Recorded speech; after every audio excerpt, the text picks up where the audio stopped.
Sinong nagsabing pagkatapos maging immortal, ay siyam na buhay lang sa mundo ng mga tao? Pipilitin kong mabuhay sa aking ikasampung buhay.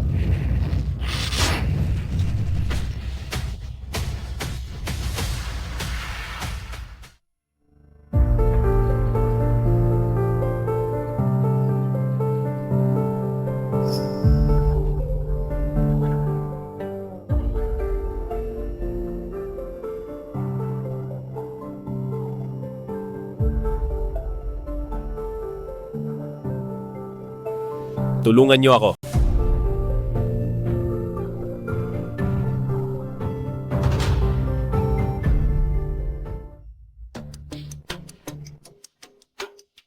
Gising ka na pala. Ayos ka lang ba? Ikaw ang nagligtas sa akin. Sadyang malakas ang kidlat ng langit kahit na narito na ako sa aking ikasampung buhay. Hindi pa rin ako nakatakas sa parusa. Kahit mapalad akong nakaligtas sa parusa ngayon, kailangan ang sarang pandama ng 3 taon para tuluyang gumaling. Anong ikasampung buhay ang sinasabi mo? Ano bang pinagsasabi mo? Sinasabi ko lang na ang langit ay mapaglaro at ang tadhana ay malupit. Ang weird mo naman talagang magsalita. Pero may punto ka rin naman. Ang langit ay mapaglaro at ang tadhana ay malupit.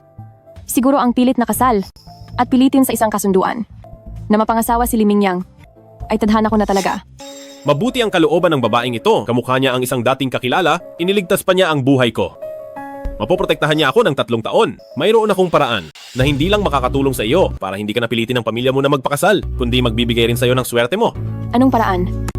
Pakasalan mo ako. Maging asawa kita. Gusto mong pakasalan kita?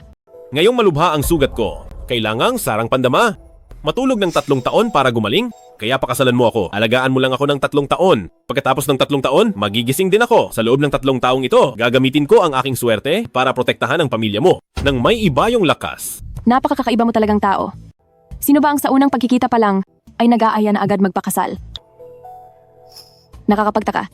Kahit ito ang unang pagkikita natin, bakit parang pakiramdam ko ay nakita na kita kung saan?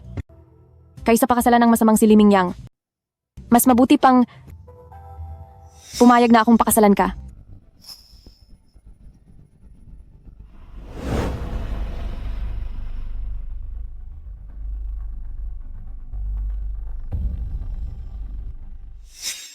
Saksi ang langit at lupa. Saksi ang araw at buwan. Ako si Zhao Bai. Ako si Shu Shuyan. Ngayong araw ay mag-asawa na tayo. Sumusumpa habang buhay.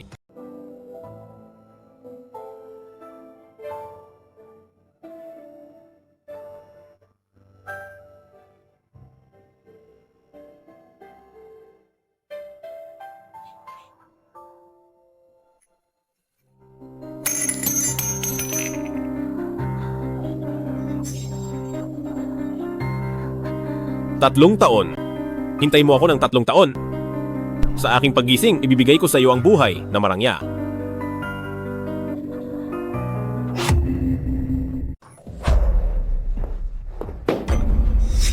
Lola, nandyan lang si Shu Shuyan sa loob. Ayaw niyang lumabas.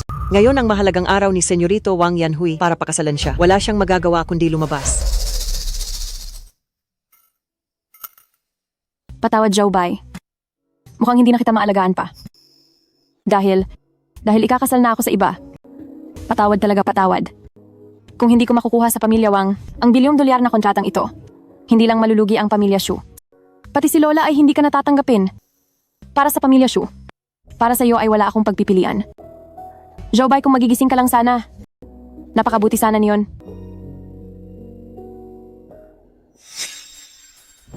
Shushu yan, hindi ba't sabi mo, pagkalipas ng 3 taon ngayon, magigising ang basurang ito. Tapos na ang 3 taon.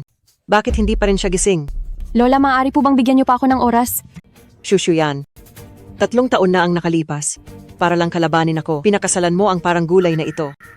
Ngayon ay hindi ko papayagan na suwayin mo pa ako muli. Magsisimula na ang kasal, naghihintay na si Senyorito Wang sa hotel. Sumama ka na sa akin sa hotel ngayon din.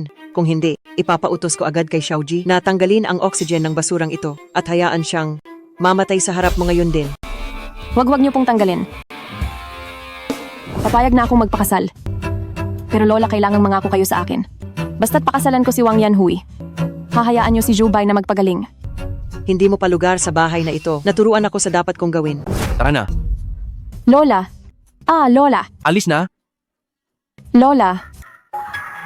Simula sa araw na ito, ayaw ko nang makita ang taong ito sa Jingzhou kailanman. Opo. Mga bro, tapusin na natin siya. Patawad, Joe Bai. Mukhang hindi na kita maalagaan pa. Ikakasal na ako sa iba. Kung hindi ko makukuha sa pamilya Wang, ang $1 billion na kontratang ito, hindi lang malulugi ang pamilya Shu. Pati si Lola ay hindi ka natatanggapin. Para sa pamilya Shu, para sa iyo, wala akong pagpipilian.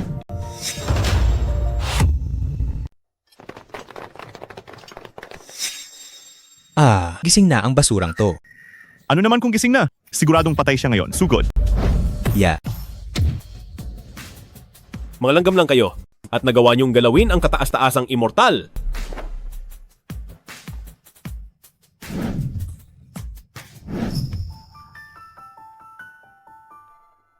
Hindi ko akalain na inalagaan niya talaga ako ng 3 taon. Ang lakas ng loob nilang agawin ang asawa ko. Napakalakas ng loob ng pamilya Wang. Nagbalik na ako, si Zhu Bai, sa ika-10 buhay.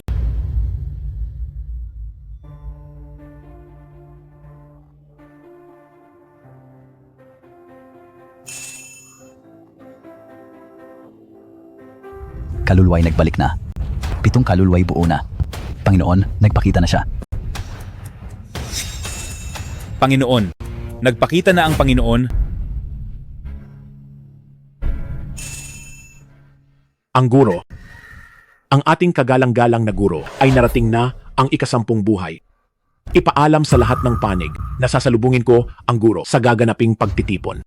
Kung sino man sa inyo sa pagtitipon ang makakuha ng pabor ng guro ay tiyak na pag-angat ng isa at lahat ay damay. Sabihin na nating si Senyorito Wang ay mapabagsak ang pamilya Shu. Iyong laro ng pamilya Shu na nakatagong kaharian ng lungsod ng dragon ay sayang naman talaga. Oo nga, kasama ang mga tropa sa PK. Patay boss, level up, at loot. Sobrang saya talagang laruin ito. Talaga ba? Patingin nga. Hoy bata, ngayon ay kasal ni Senyorito Wang at ng pinakamaganda sa Jingzhou na si Binibining Shu. Bawal ang epal. Hindi pwedeng pumasok dito. Kung matalino ka, lumayas ka na ng malayo. Gustong pakasalan ng asawa ko. May karapatan ba ang Wang na iyan?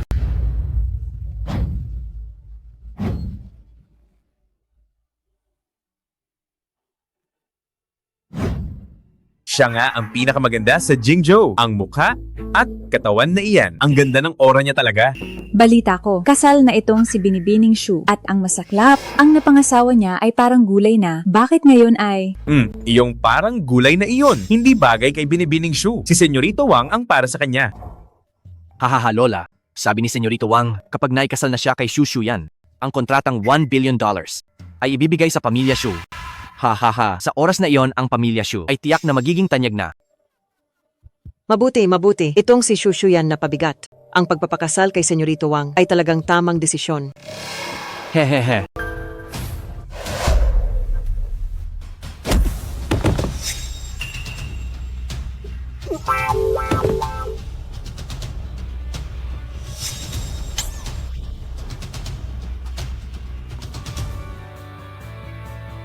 Tuloy ang laro. Sa akin ay uunlad ang pamilya Shu.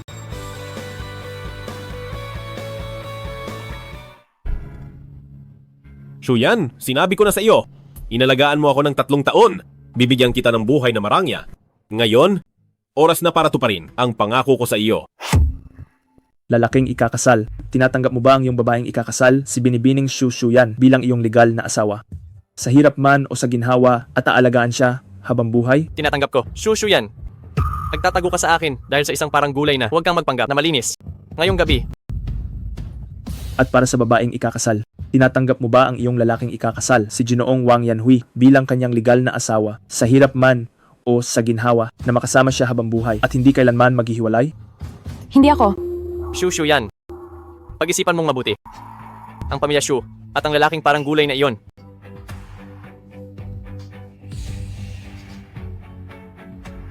Zhao Bai. Patawad. Tinatanggap ko. Hindi ako pumapayag.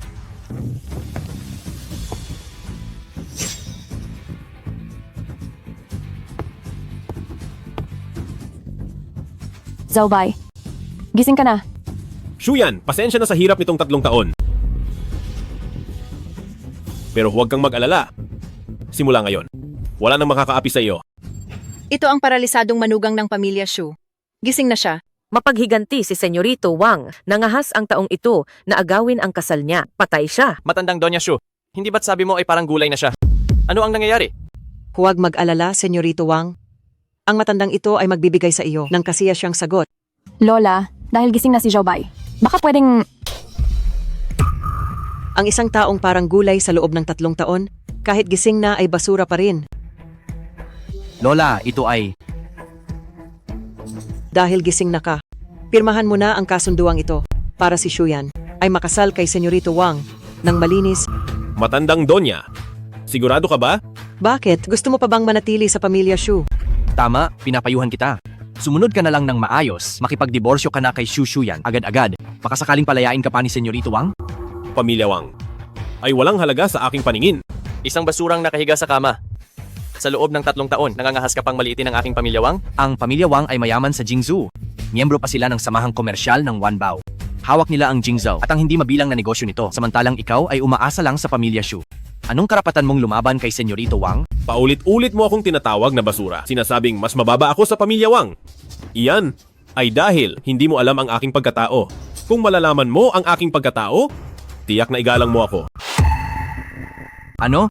Igalang ka? Hahaha, gaya ng Diyos, hahaha. Hoy, sa tingin ko nakahiga ka ng 3 taon, naging parang gulay na sa loob ng 3 taon. Masyadong malala ang epekto nito. Baka sira na rin ang utak mo, ang kapal ng mukha mo, para sabihin ng ganyang kalaking salita. Talagang nakakatawa, sobrang nakakatawa. Tao po, bilisan nyo at dalhin ang baliw na basurang ito sa ospital ng mga may sira sa ulo para hindi na siya magsalita ng kung ano-ano rito. Zaobay, huwag kang magsalita ng ganyan. Shuyan, Si Senyorito Wang, sinasabi ko ang totoo. $1 bilyong na order lang iyan. Para sa akin ay wala lang iyan. Kahit ang pamilya Wang nyo ay parang langgam lang sa paningin ko. Ikaw, wala ka na talagang pag-asa. Si Senyorito Wang ay napakataas ng katayuan at ang pamilya Wang ay makapangyarihan. Wala lang ang order na nagkakahalaga ng $1 bilyong. Paano kung dagdagan pa natin ng pagkakataong makasali sa samahang komersyal ng Wanbao? ang samahang komersyal ng Wanbao. Ito ay itinatag ng pinakamayaman sa Jingzhou, na si Shen Sanqian. Hawak nito ang lahat ng negosyo sa 13 lungsod ng Jingzhou. Dahil lang sa pagsali sa samahang komersyal ng Wanbao, kaya narating ng pamilya Wang ang kinalalagyan nila ngayon. Shen Sanqian, hindi ko akalain na ang batang nag-aalaga ng mga ari-arian ko noon ay ganito nakagaling. Si Shen Sanqian ng samahang komersyal ng Wanbao. Alam mo ba, na kahit si Shen Sanqian kapag nakita ako, ay igagalang ako gaya ng Diyos. Sa isang salita ko lang ay kaya kong tanggalin ang pamilya Wang sa samahang komersyal ng Wanbao. Ang lakas ng loob mong magyabang. Matandang Donya, kapag nakarating ito sa pandinig ni Pangulong Shen, kahit ako, ay hindi maililigtas ang inyong pamilya, Shu. Shushu yan, gusto mo ba na akong matanda na? Ay lumuhod at magmakaawa sa iyo bago ka tumigil. Lola. Shuyan, sinabi ko na sa iyo noon, inalagaan mo ako ng 3 taon. Bibigyan kita ng buhay na marangya. Ngayon na ang oras para tuparin ang pangako ko. Wala ka namang pera, pero ang lakas mong magyabang. Dahil ang matandang Donya ay hindi naniniwala sa sinasabi ko. Ipapakita ko sa iyo ngayon, ang kayang ibigay ng pamilya Wang ay kaya ko ring ibigay. At ang hindi nila kayang ibigay, ay kaya ko pa ring ibigay. Shen Sanqian, nasa Jingzhou Hotel ako. Magbigay ka agad ng $10 bilyong sa pamilya Shu.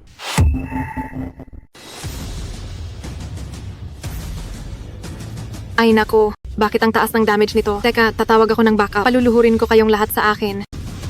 Lolo, bilhin mo na ang larong ito at ibigay mo sa akin. Shen Sanqian, nandito ako sa Jingzhou Hotel. Magbigay agad ng $10 billion sa pamilya Shu. Masusunod, Panginoon, magpadala agad ng $10 billion sa pamilya Shu. Maghanda rin ng mamahaling regalo at pumunta agad sa Jingzhou Hotel. Opo.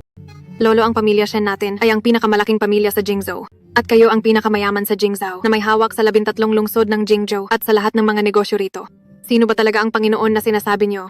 Ang yaman ng pinakamayaman sa Jingzhou at ang samahang komersyal ng Wanbao.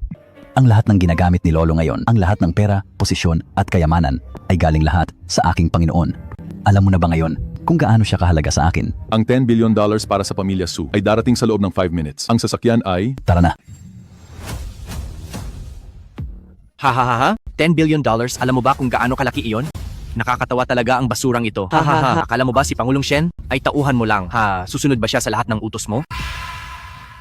Sa loob ng 5 minutes, ang $10 billion mula sa pamilya Shen ay papasok na sa Shu Group. Zhaobay, huwag kang magsalita ng ganyan. Bata, alam mo bang sinasabi mo? Si Pangulong Shen ay ang may hawak ng 13 lungsod ng Jingzhou. Isang makapangyarihang tao sa lahat ng negosyo. Habang ikaw na isang langgam. Ay ang kapal ng mukha mo. Naghahanap ka ba ng gulo? Zhaobay, naghahanap ka ng kamatayan. Huwag mong idamay ang pamilya Su. Ay oo nga pala, Senyorito Wang, ang basurang ito ay wala ng kinalaman sa aming pamilya Shu. Pinalayas na siya ni Lola. Kung mag-imbestiga si Pangulong Shen, sana'y tulungan niyo kami. Huwag kang mag-alala. Dalhin mo siya sa kama ko mamaya. At pagkatapos, tiyak nakakausapin ko si Pangulong Shen para sa inyo. Sige po. Malalaman mo rin mamaya kung gaano ka kakatuwa ngayon. Sige ba? Tingnan natin ngayon kung sino talaga ang tunay na payaso. May 3 minuto pa. Pagkalipas ng 3 minuto, ang $10 bilyong kapag hindi ito dumating, papatayin kita ng kalunos-lunos. Zhaobay, umalis ka na agad. Hindi mo kaya ang pamilya Wang. Shuyan, huwag kang mag-alala. Sa mundong ito, walang sinuman ang hindi ko kaya. Nagmamayabang ka pa rin. Hindi mo yata alam ang panganib.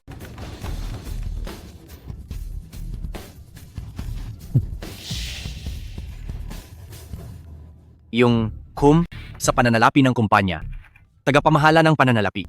Paano ito nangyari? May kakayahan ba talaga siya? Napilitin ang Shen Group na magbigay ng 10 bilyon. Sagutin mo ang telepono. Opo.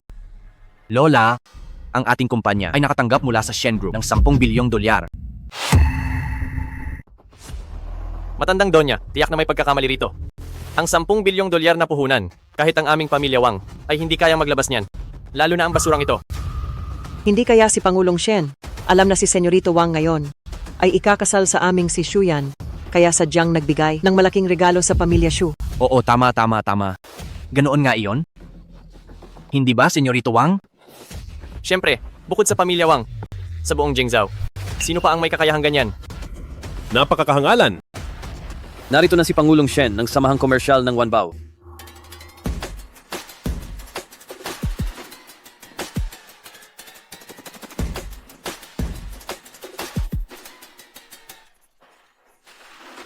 Si Pangulong Shen ay personal na dumalo sa kasal ni Senyorito Wang. Mukhang ang pamilya Shu ay magtatagumpay na ng husto. Pangulong Shen, kayo ba ang nag-utos na bigyan ng Shu Group ng $10 bilyong? Eksakto. Lola, mukhang si Senyorito Wang nga ang gumawa ng paraan para rito. Nagpapasalamat ang matandang ito kay Senyorito Wang. Walang anuman. Pangulong Shen, may isang tao rito na paulit-ulit na walang galang sa inyo. Sinabi niya, pagdating ninyo rito, hindi lang kayo susunod sa kanya, kundi kailangan nyo pang lumuhod, ituring siyang Panginoon at sambahin bilang Diyos. Ang taong ito iyon. Hindi lang iyon, sinabi rin niya na kung gusto niya maging si Binibining Shen ay kusang loob ninyong ibibigay. Nako, Pangulong Shen, ang harapin ng ganitong tao ay hindi karapat-dapat sa inyo. Handa po akong gawin ito para sa inyo. Hey. Teka, Binibining Shen, hindi ba't nagkamali kayo ng sinaktan? Siya ang lumapastangan sa inyo. Binibining Shen, saksi ako. Ang lalaking ito ay hindi lang naging bastos sa inyo, kundi minaliit pa si Pangulong Shen. Iminumungkahi kong iutos niyo agad. Nabaliin ang kanyang mga kamay at paa, bilang babala sa lahat. Magsitabi kayong lahat. Tapos ka na, bata. Si Pangulong Shen, na mismo ang kikilos. Kahit ang pinakamataas na Diyos pa ang dumating, hindi ka na maililigtas? Pangulong Shen, ang asawa ko ay nakoma ng 3 taon at kamakailan lang nagising. Hindi pa malinaw ang kanyang isip. Huwag niyo na po siyang patulan. Si Sanchian ay nagbibigay pugay sa Panginoon. Nagbibigay pugay si Sanchian, Panginoon. Anong nangyayari rito? Si Pangulong Shen ang pinakamayaman sa Jingzhou. Bakit siya lumuluhod sa basurang ito? At tinatawag pa siyang Panginoon. Pangulong Shen, ang basurang ito ay ang paralisadong manugang ng pamilya Shu. Kayo, baka po nagkakamali lang kayo ng tao. Sino ka sa akala mo? Para bastusin si Jinoong Zhou. Binibining Shen, totoo ang sinasabi ko. Ang basurang ito ay hindi isang makapangyarihang tao. Siya ay isa lamang manugang sa bahay. Lapastangan. Kapag binastos mo pa si Jinoong Zhao ng kahit isang salita, puputulin ko ang dila mo. Ginoong Zhao, pahintulutan niyo si Sanchian na ayusin ito. Ibigay ang utos. Tanggalin agad ang pamilya Wang sa samahang komersyal ng Wanbao. Kansilahin ang lahat ng kanilang puhunan. sa 13 lungsod ng Jingzhou. Kung may makikipagtulungan pa sa pamilya Wang, ito ay kawalang galang kay Shen Santian at sa samahang komersyal ng Wanbao. Pangulong Shen. Pangulong Shen, patawad po. Bigyan niyo pa ako ng pagkakataon. Magbabago na po ako. Pangulong Shen, patawad po. Ginoong Zhao, nasisiyahan ba kayo sa kinalabasan? Joe Bai, humingi na ako ng tawad. Talaga bang gusto mo na magkaroon tayo ng ubusan ng lakas? Ubusan ng lakas. Hindi ka karapat-dapat. Mukhang masyadong magaan ang parusa ko. Baliin ang kanyang mga kamay at paa at tanggalin ang kanyang dila. Gusto kong habang buhay niyang tandaan ang araw na ito.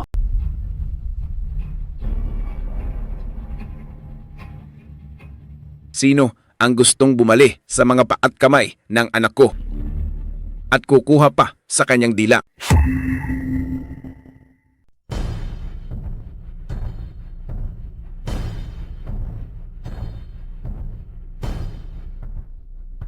Tay, tapos na ang pamilya Wang. Sinong nagsabing tapos na tayo? Ang pamilya Shen ay may hawak lang sa 13 lungsod ng Jingzhou. Akala mo kung sino na sila. Sa harap ng tunay na lakas, kahit ang pamilya Shen pa o ang mga mayayaman sa kabisera ay kailangang sumunod sa atin. Sa mundong ito, wala pang tao o grupo ang papantay sa tingin ko. Oo, alam mo bang may lugar na bawal pumasok at bawal lumabas? Bawal pumasok. Bawal lumabas. Huwag mong sabihing, Lola, sinabi ni Punong Wang. Ano ba talaga ang lugar na iyon? ang tinutukoy ni Punong Wang, iyon ba ang maalamat na lambak ng Haring Mediko?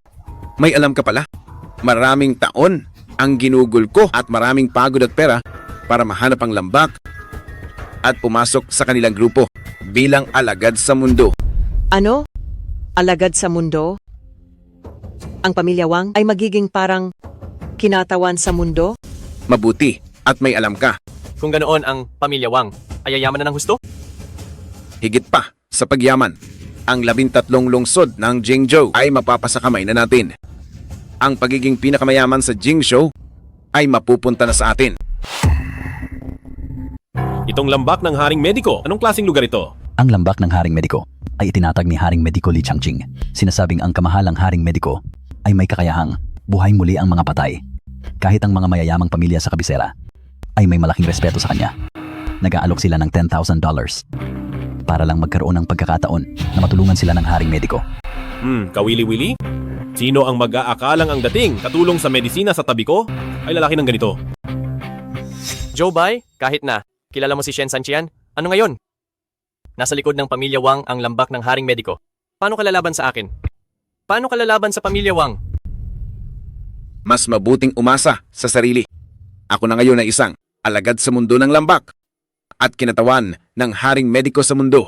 Ang paghamak sa pamilya Wang ay paghamak sa lambak ng Haring Mediko. Dahil sa lambak ng Haring Mediko, ang pamilya Wang ngayon ay talagang magtatagumpay na. Hindi lang yan.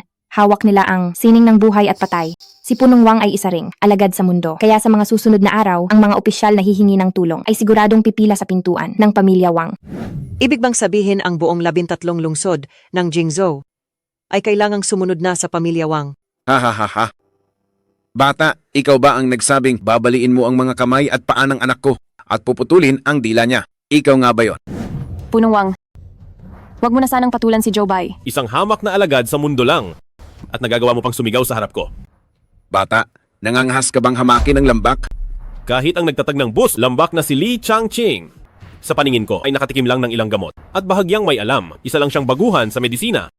At tungkol naman sa iyo. Zhao Bai, napakawalang galang mo sa Panginoon ng lambak. Humanda ka na sa kamatayan. Ang basurang ito, nagawa pang magyabang sa harap ng kinatawan ng Haring Mediko sa mundo. Karapat-dapat lang siyang mamatay. Joe Bai, maaari bang tumahimik ka na lang? Shuyan, totoo ang lahat ng sinasabi ko. Ano na, bata, pagkatapos magyabang ay magtatago ka sa likod ng isang babae at hindi na makahinga ng maayos. Paano kung sabihin ko sa iyo na kahit ang pamilya mula sa kabisera na si Senyorita Ye ay personal na pumunta sa Jingzhou para magpagamot ng kanyang sakit? Hindi ka ba manginginig sa sobrang takot? Ito ba ang maalamat na pamilya Ye na protektado ng immortal? Tama. Protektado ng immortal. Basura. Narinig mo ba? Sa likod ng pamilya yan ng kabisera ay may proteksyon ng immortal. Kumpara sa pamilya Ye, ang pamilya Shen at samahang komersyal ng Wanbao ay walang binatbat. Ang pamilya Ye ay magdaraos ng pribadong piging sa Jingzhou. Bukas kapag napagaling ko na ang sakit ni Senyorita Ye, hindi lang tayo mapapalapit sa kanila, baka magkaroon pa ng pagkakataon na makuha ang maalamat na sining ng buhay na walang hanggan, na tanging immortal lang ang nakakaalam. Sining ng buhay na walang hanggan. Hindi iyan nalalayo sa sining ng buhay at patay, nagawa ng isang immortal. At makukuha ng pamilya Wang ang dalawa. Sa buong 13 lungsod ng Jingzhou, wala ng pamilya ang maglalakas loob na bastusin tayo habang gusto pa siya ng anak ko. Bukas ay kusa niyo siyang dalhin sa kama ng anak ko at mapapatawad ko kayo. Kung hindi ay lagot kayo. Exushu yan. Bumalik ka at mag-isip kung ano ang pipiliin mo. Tungkol naman sa kanya, magdasal ka na lang na maganda ang mood ko para mamatay siyang buo. Nakasalalay sa iyo ang pamilya Shu. Ha ha ha ha.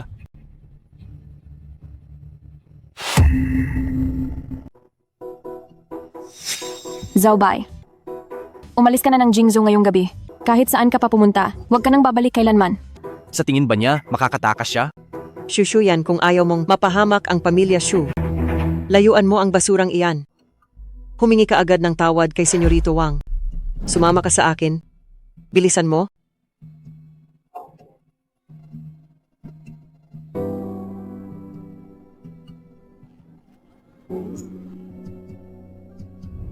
May ganoon palang koneksyon si Wang Jinggyun sa lambak ng Haring Mediko. Matagal nang itinatag ang lambak gamit ang galing ni Haring Mediko Li Changqing. Marami na siyang naging makapangyarihang kaibigan. Hindi biro ang lawak ng kanyang koneksyon. Kung sakaling siya ay... Lolo, ang ating katayuan ay utang natin kay Ginoong Zhou. Paano natin hahayaang bastusin lang si Ginoong Zhou ng ganito? Siyempre naman. Kung ang lambak ng Haring Mediko ay... Pinag-uusapan niyo ba si Li Changqing? Kaunting kaalaman lang ang natutunan niya sa akin noon. Ibig bang sabihin, kayo ang maestro ni Haring Mediko Li Changqing? Isa lang siyang munting katulong sa medisina sa tabi ko noon. Hindi ko siya itinuturing na tunay na alagad. Diyos ko po. Naku. Napakagaling niyo pala, Ginoong Zhao. Masyado lang akong nag-alala. May proteksyon ng immortal ang pamilya Ye. Kung mapapagaling ni Wang Genggion ang sakit ni Binibining Ye, magkakaroon siya ng koneksyon sa immortal ng pamilya Ye. Ganoon ba kalakas ang pamilya Ye? Ang pamilya Ye sa kabisera ay suportado ng pintuan ng kawalang hanggan. Ang punong sekta na si immortal na Qingxuan ay may sining ng buhay na walang hanggan.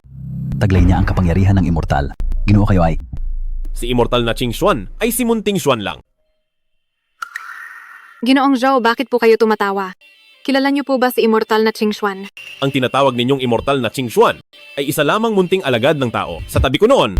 Ang ibig niyo bang sabihin, kayo ang guro ng mga immortal? Kung ang isang tulad ni Ginoong Zhou ay... May isa pa akong bagay na ipapagawa sa iyo. Makinid ang isip ng mga tao sa pamilya Shu. Gusto kong tulungan mo ng palihim si Shu Yan na kontrolin ng pamilya Shu para hindi na siya muling diktahan ng iba. Huwag kayong mag-alala, Ginoong Zhao. Gagawin ng samahang komersyal ng Wanbao ang lahat para tulungan si Binibining Shu.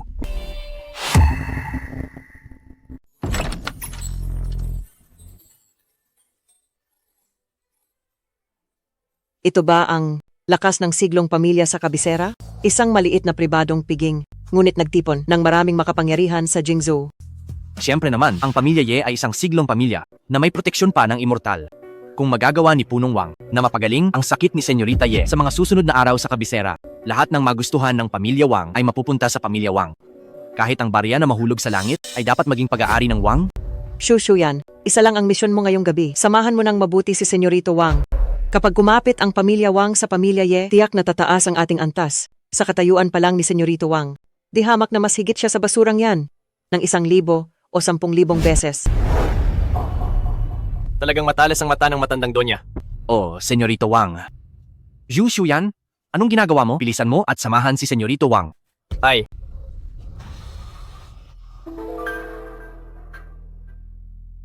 Matandang Donya Shu. Ah, hindi. Lola, huwag kayong mag-alala. Nako, sisiguraduhin kong agad kang magkakaroon ng apo sa tuhod. Nahihiya siya. Lola, narinig mo ba? Kayo ay magiging lola sa tuhod na agad.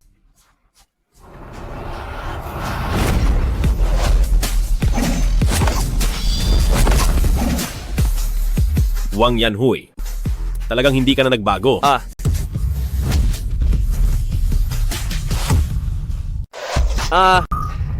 Ikaw na walang kwentang tao. Binali mo ang braso ni Senyorito Wang. Bilis, paghiwalayin niyo sila. Bilisan niyo. Jobay, ikaw na walang kwenta. Hindi mo pwedeng kalabanin ang pamilya Wang. Bitawan mo agad si Senyorito Wang. Talaga ba? Kung ganoon ay susubukan ko. Jobay, huwag.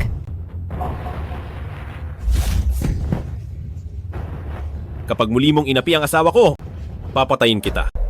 Walang kwentang manugang ng Su. Sino ang nagbigay sa iyo ng lakas ng loob na kausapin ang anak ni Wang Gengyun ng ganyan? Ganoon ba? Kung dumating ka lang ng mas maaga, makikita mo pa sana kung paano ko binali ang kamay niya. Ikaw Ikaw na walang kwenta. Naghahanap ka ng sarili mong kamatayan. Huwag mo kaming idamay sa pamilya Shu. Punong Wang, pinalayas na ang walang kwentang ito sa pamilya Shu. Wala nang kinalaman ang pamilya Shu sa mga ginagawa niya. Sana ay maintindihan niyo, Punong Wang. Sa pagpunta rito sa piging ng angkan ng Ye, lahat ay mga tanyag na tao sa Jingzhou. At sino ba sa kanila ang hindi mo? Kailangang tingalain bilang makapangyarihang tao. Pero ikaw, Zhaobei, sa ganitong pagkakataon pa talaga, naglakas loob kang bastusin ang makakagamot kay Binibining Ye. Yabang mo naman kay Punong Wang. Ikaw, inilagay mo ang pamilya Shu sa napakasamang sitwasyon. Ikaw ay talagang... Lola. Alis. Tumabi ka riyan. Shushu yan, tingnan mo kung paano ginalit ni Zhao Bai ang ating lola. Bilisan nyo. Palayasin nyo ang walang kwentang iyan. Jobay, mabuti pang lumabas ka muna. Ngayon na. Matandang Donya, bakit sigurado kayo na hindi ko kayang gamutin si Senyorita Ye? Ano? Sinasabi mong mapapagaling mo si Senyorita Ye? Tama ba ang narinig ko? Mahirap ba to? Ikaw na isang walang kwentang manugang ng Shu. Ang kapal ng mukha mo na magyabang ng medisina sa harap ng tatay ko. Isa ka talagang malaking biro. Ang tatay ko ay isang alagad sa mundo ng lambak ng haring mediko. Maraming taon siyang nagsanay doon sa buong 13 lungsod ng Jingzhou. Bukod sa tatay ko, sino pa ba ang may kakayahan na gamutin si Binibining Ye? At tungkol naman sa'yo, isang taong nakahiga lang sa kama na parang gulay na sa loob ng 3 taon ay may ganap ang kutyain ng tatay ko. Mukhang wala kang respeto sa lambak ng haring mediko at sa kamahalang haring mediko. Jobay, tumahimik ka na lang. Kapag kinalaban mo ang lambak ng haring mediko, kahit si Pangulong Shen pa, ay hindi ka maililigtas. Lambak ng haring mediko. Kahit si Li Changqing pa ang pumunta rito, kailangang lumuhod niya sa harap ko para linisin ang grupo at burahin ang pamilya Wang sa Jingzhou. Ang kawalan ng galang sa kamahalang haring mediko ay hindi mapapatawad. Sino ba sa tingin mo ang kamahalan? Naaalala ko pa, noong nagsasanay pa ako sa lambak ng haring mediko. Nakita ko mismo kung ilang mayayaman at makapangyarihan ang nagdala ng mga mamahaling regalo at lumuhod ng matagal para lang makita ang kamahalang haring mediko habang ikaw na walang kwentang manugang ng Shu. Yabang mo naman na insultuhin ang kamahalang haring mediko. Naghahanap ka yata ng kamatayan. Anong nangyayari? Bakit galit na galit si Punong Wang?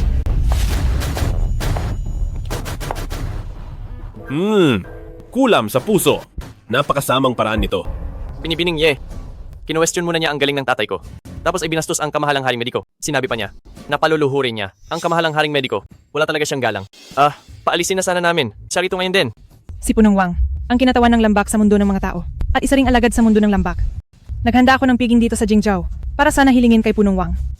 O sa sinumang may kakayahan, nagamutin ang aking sakit. Kung kinukwestiyon mo ang galing ni Punong Wang, marahil ay marunong ka rin sa medisina. Binibining Ye, huwag po kayong maniniwala sa mga kasinungalingan ng basurang ito. Isa lang siyang walang kwentang manugang ng Shu. Maging siya mismo ay nakahiga lang sa kama ng 3 taon at naging parang gulay na. Kung marunong siya sa medisina, pati ang aso naming si Wang Kai ay tatawa ng 3 araw. Sinong nagsabing hindi?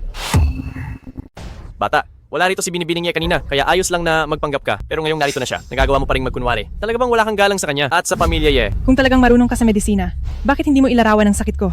May sakit si Binibining Ye, pero hindi niya kailanman sinabi ang mga detalye nito. Zubay, kung hindi mo ito masasagot, ibig sabihin ay nagsisinungaling ka lang. Wala kang galang sa pamilya Ye, sa lambak ng haring mediko at sa mismong haring mediko. Dapat kang mamatay sa kasalanan mo. Tama, kamatayan lang ang tanging paraan para mabayaran mo ng bahagya ang mga kasalanang ginawa mo. May lakas ng loob ang taong ito.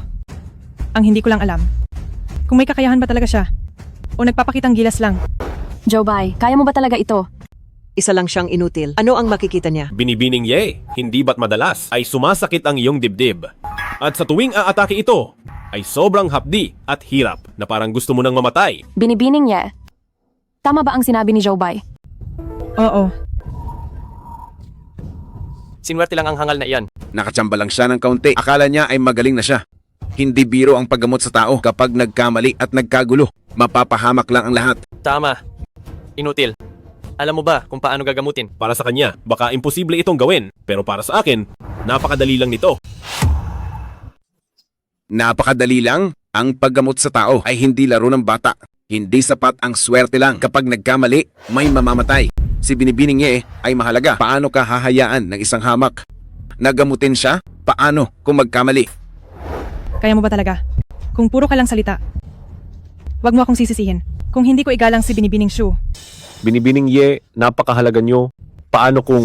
edi patayin siya. Binibining Ye, huwag kang magpapalin lang sa kanya. Siya ay 3 taon nang nakahiga at parang gulay na. Ano bang alam niya sa medisina? Habang si Punong Wang ay bihasa sa lambak ng haring mediko. Sa mundong ito, ang makakagamot sa inyo ay walang iba kundi si Punong Wang. Binibini, bakit hindi muna natin pasubukin si Punong Wang? Sige. Hindi niya kaya ang sakit mo. Bata, anong pinagsasabi mo? Ang tatay ko ay galing sa lambak ng haring mediko. Sa mundong ito, ano pa ba? Ang sakit na hindi niya kayang gamutin? Tama. Libo-libo ang sakit sa mundo. Pero ang makakatalo sa akin ay wala pa halos. Espesyal ang kaso ni Binibining Ye. Kahit alagad ka pa sa mundo ng lambak ng haring mediko, kahit si Li Changqing pa ang pumunta rito, hindi niya rin ito mapapagaling. Bata, itigil mo ang pananakot mo rito. Napakataas ng katayuan ng kamahalang haring mediko. Ang isang hamak na tulad mo ay walang karapatang magsalita. Tama, hindi lang mahusay sa medisina ang kamahalang haring mediko, kundi hawak din niya ang sining ng buhay at patay para buhay muli ang sinuman. Kung pati siya ay hindi makakagamot, sino pa sa buong mundo ang makakapagpagaling kay Binibining Ye? Ikaw na walang silbi, huwag ka nang gumawa ng gulo rito. Sa sinasabi mo, parang wala nang sino man sa mundong ito ang makakagamot sa sakit ni Binibining Ye. Tama ang matandang Donya. Ang mga sintomas ni Binibining Ye ay talagang wala ng lunas sa mundong ito.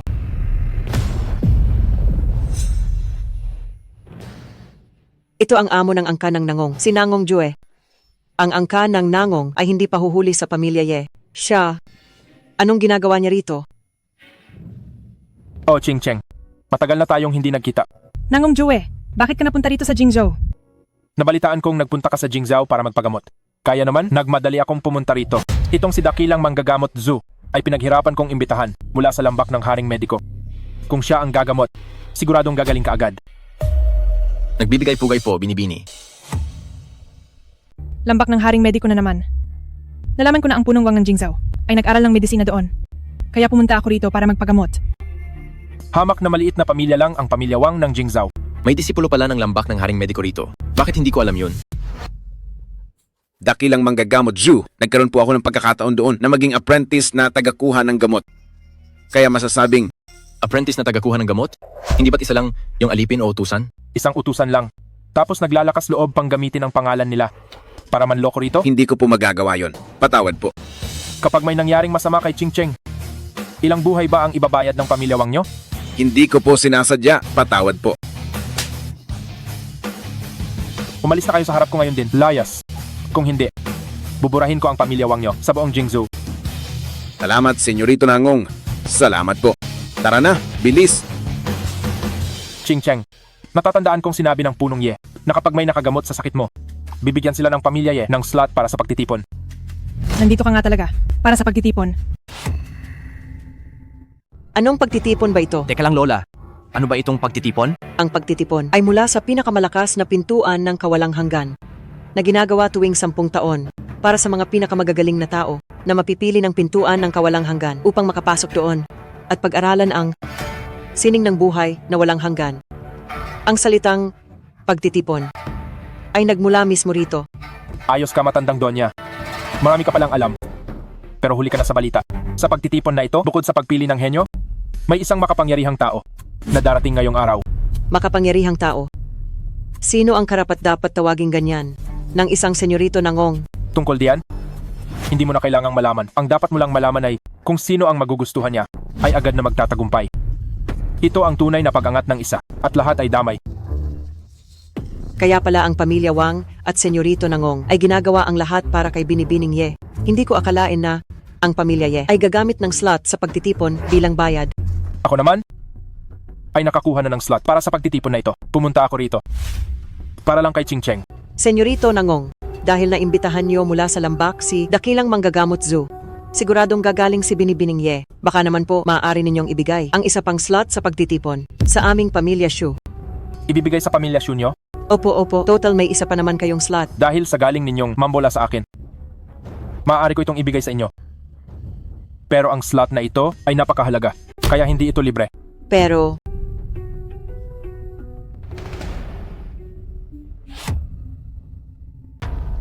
napakaganda niya talaga, kahit medyo mababa ang katayuan niya. Pero kung magiging pangalawang asawa ko siya, siguro ay sapat na rin siya. Senyorito Nangong, nagustuhan niyo ang aming Shuyan. Hindi lang bilang pangalawang asawa, kahit maging alipin o katulong pa.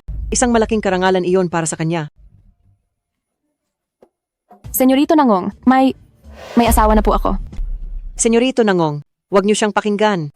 Ang basurang ito matagal nang hindi manugang ng Pamilya Shu. Shuyan, bilisan mo. Paglingkuran mo si Senyorito Nangong. Shuyan, mag-isip kang mabuti. Ang mapansin ni Senyorito Nangong ay pangarap ng maraming babae, isang bagay na hinahangad nila. Huwag kang maging mapagmataas. Hay, mahusay talaga kayong dalawa. Sa hinaharap, hindi ko kayo pababayaan.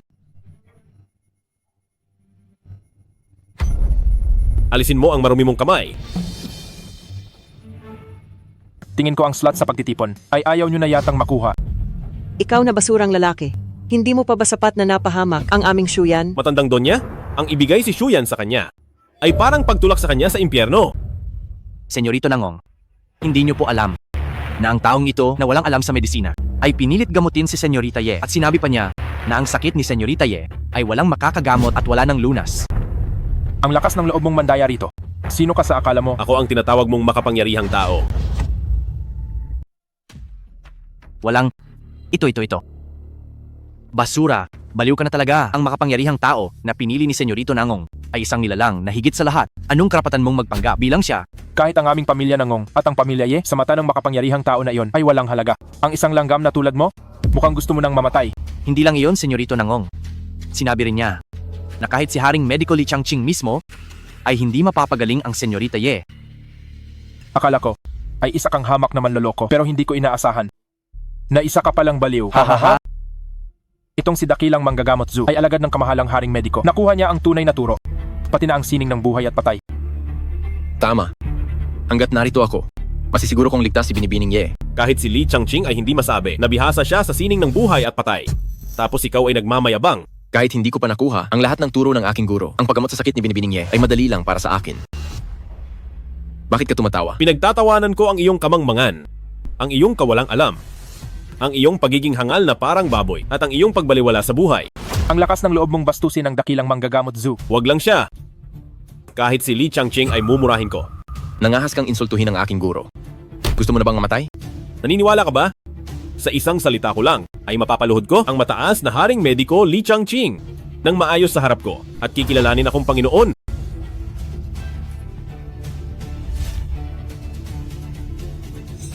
Li Changqing, bibigyan lang kita ng 5 minutes. Pumunta ka agad sa mansyon ng Pamilya Ye. Huwag kang mahuhuli. Li Changqing, bibigyan lang kita ng 5 minuto. Pumunta ka agad sa mansyon ng Pamilya Ye. Hindi na kita hihintayin. Bilis. Pumunta ka na sa pinakamabilis na paraan sa mansyon ng Pamilya Ye. Bata, mukhang adik ka na sa pagpapanggap. 5 minuto at gusto mo pang papuntahin dito ang kamahalang Haring Mediko. Tama na ang away. Dahil sabi ng taong ito na wala nang makakagamot sa akin at wala na ring lunas. Hayaan nating gamutin ako ni Dakilang Manggagamot Zhu para malantad ang lahat ng kasinungalingan. May punto ang sinabi ni Binibining Ye. Bata, patay ka na. Sinasabi ko sa iyo, kapag napagaling na ni Dakilang Manggagamot Zhu si Binibining Ye, tignan natin kung paano ka pa magpapanggap. Barado ang daloy ng dugo, kaya hindi maayos ang mga ugat sa buong katawan. Kung dugo lang ang aayusin, lalong lulubha ang pagbabara nito. May paraan ba si Dakilang Manggagamot Zhu para gumaling ito? Siyempre, ipapakita ko na ang aking kakayahan. Ano ang ginagawa mo? Gusto mong gamitin ang karayom ng 5 elemento para ayusin ang daloy ng kanyang dugo at buksan ang kanyang mga ugat. Alam mo pala ang karayom ng 5 elemento. Minalit yata kita. Tama ka? Dahil barado ang buong katawan ng Binibini. Tanging karayom ng 5 elemento lang ang makakapagbukas ng mga ugat para siya ay gumaling. Kung hindi ay mawawalan lang ng saysay ang lahat. Pinapayuhan kita na huwag mong gawin iyan? Pwe, sinasadya mong magtagal para mapatay si Ching Cheng. Ang gustong pumatay kay Binibining Ye ay ikaw mismo. Hoy bata, Pwede kang kumain ng kahit ano, pero huwag kang magsalita ng ganyan. Paano ko naman papatayin si Ching Cheng? Tama na. Tumigil na kayo. Matagal na kitang tinitiis. Sabi mo wala nang makakagamot sa akin. At wala nang lunas. Ngayon nahanap na ni Dakilang Manggagamot Ju ang sakit ko. At gagamutin na ako ng lubusan. Bakit mo pa ako pinipigilan? Kahit namamatay na itong si Ye Ching Cheng, kailangan ko pa ring subukan. Ang paggamot ay dapat tama ang gamot. Hindi man lang niya alam ang lagay ni Binibining Ye. Paano niya ito mapapagaling? Nakakatawa dahil nakita ko na kung ano ang sakit ni Binibining Ye. Sigurado akong mapapagaling ko siya. Si Dakilang Manggagamot Zu ay disipulo ng kamahalang haring mediko. Bukod sa pagiging magaling na doktor, alam din niya ang sining ng buhay at patay. Ikaw na isang hamak na langgam. Anong karapatan mong magduda? Hindi mo man lang alam ang sakit ni Binibining Ye. Tapos nagpapanggap ka. Pang Dakilang Manggagamot, mukhang isa ka lang hamak na peking doktor. Ikaw. Sige, nasabihin mo nga sa akin. Ano ba talaga ang sakit ni Binibining Ye? Wala siyang sakit. Nakapagtataka kung paano niya nalamang hindi may sakit si Ye Ching Cheng. Puro kalokohan lang iyan.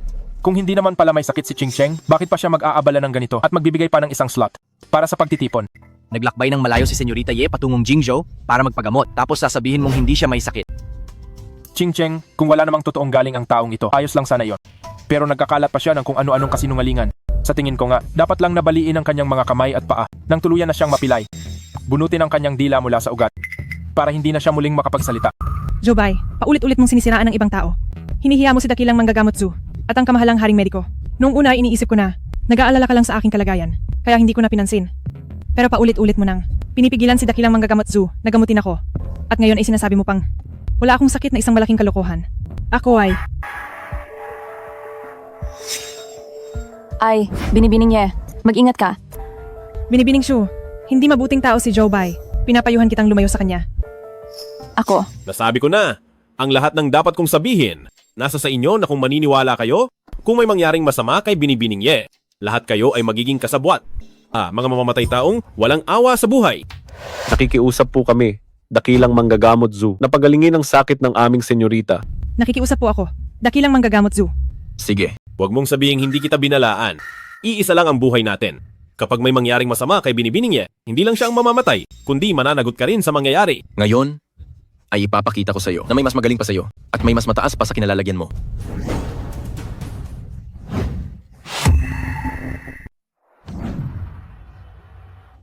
Ching Cheng, kumusta na ang pakiramdam mo? Pakiramdam ko ay maayos na ang daloy ng aking dugo at wala na ring bara sa aking puso. Si Dakilang Manggagamot Zu ay ang direktang disipulo ni kamahalang haring mediko at talagang kahanga-hanga ang kanyang kakayahan. Sino nga ba ang nagsabi kanina na wala nang makakagamot kay Ching Cheng at wala na itong lunas? Binibining Ye, wala namang nagawang malaking pagkakamali si Jobay. Kaya pakiusap ay maging maawain kayo at patawarin siya sa pagkakataong ito. Binibining Shu, si Jobay ay hindi mabuting tao. Kaya hindi siya karapat-dapat na ipagmalasakit mo. Mayordomo Ye, ihanda mo na ang burol para sa iyong binibini dahil mahuhuli na ang lahat. Ang lakas ng loob mo, ikaw na walang kwentang manugang ng Su, nangahas ka pang sumpain ang aking binibini ng paulit-ulit. Jobay, anong oras na ba? At hanggang ngayon ay... Ikaw. Talagang wala ka ng katuwiran at wala ka na ring pag-asa. Napakatigas ng ulo mo. Ngayong araw ay tuturuan kita ng leksyon. Sugod.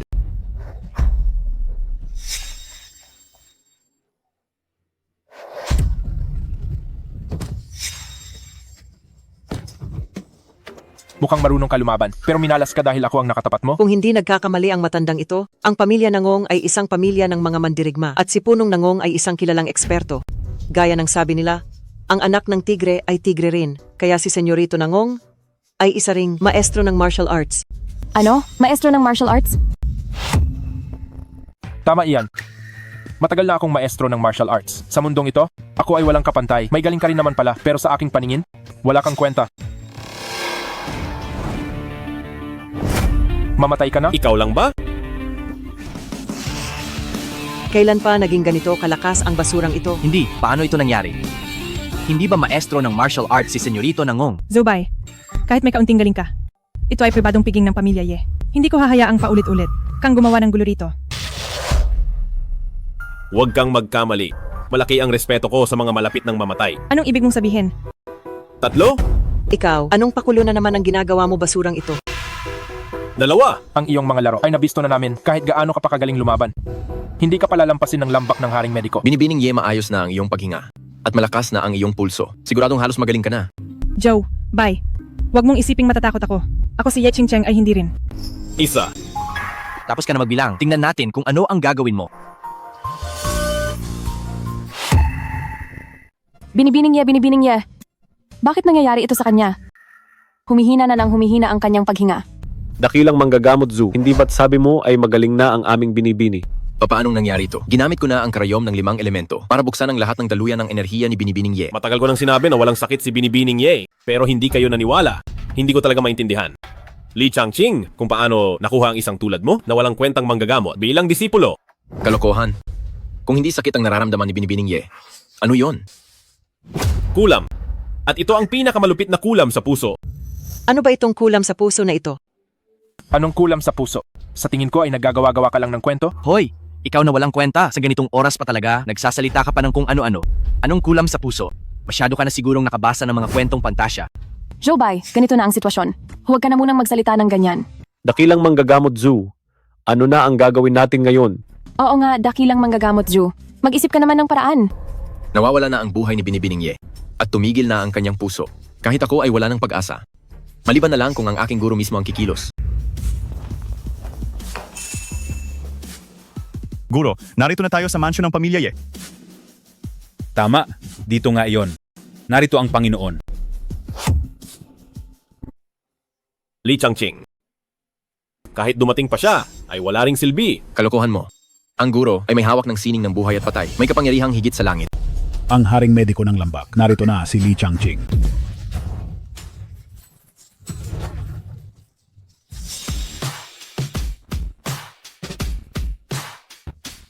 Sabi ng lalaking iyon kanina, papuntahin ang kamahalang haring mediko sa mansyon ng pamilya Ye. Mukhang ang taong iyon ay mayroon ngang kakayahan. Nagkamali ba ang matandang ito? Nagkamali ba ako sa basurang ito? Ano bang alam nyo? May ugnayan ang lambak at pamilya Ye. Pumunta siya rito para kay Binibining Ye. Nagbibigay pugay ang disipulo sa maestro. Kamahalang haring mediko, biglang nagkasakit ang aming binibini. Sana ay tulungan niyo siya. Narito ako ngayon para salubungin ang pagbabalik ng Panginoon. Hindi ako maaaring magkamali. Panginoon, sinong tao ang may karapatang maging Panginoon ng kamahalang haring mediko? Hindi ko akalain na sa piging ng pamilya ay may ganitong klaseng tao. Pero may ugnayan din ako sa pamilya Ye. Kaya naman, susubukan kong tumulong.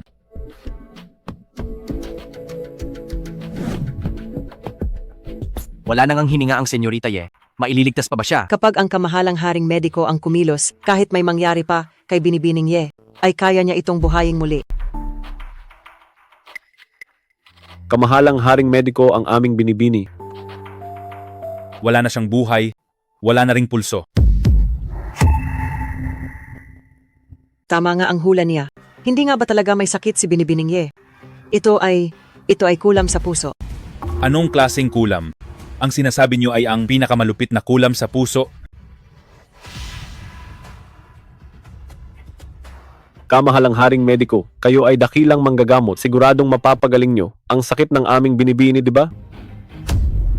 Kahit ang kamahalang haring mediko ay walang magawa. Totoo nga ba ang sinabi ni Jobai? Paano itong nangyari? Hawak ng kamahalang haring mediko ang sining ng buhaying muli. Paanong hindi siya maliligtas? Ang mga karaniwang kulam para sa akin ay hindi problema. Ngunit ang kulam sa puso na ito ang pinakamalupit sa lahat. Itong kulam sa puso ay wala talagang lunas. Maliban na lang Maliban sa ano? Maliban na lang kung ang Panginoon mismo ang kikilos. Ang inyong Panginoon. Tama. Ang Panginoon ay higit sa lahat ng sining at may kapangyarihang langit. Ang aking mga munting kakayahan kumpara sa aking Panginoon ay parang alitap-tap laban sa buwan. Hindi man lang ito sulit banggitin, basta't ang Panginoon ang kikilos. Sa tingin ko si Binibining Ye ay tiyak na buhaying muli. Kamahalang haring mediko, maaari bang malaman kung sino ang inyong Panginoon? Oo nga, kamahalang haring mediko, ang sinasabi ninyong Panginoon ay narito sa piging ng pamilya Ye. Nasaan ba talaga siya? Nandito lang ako.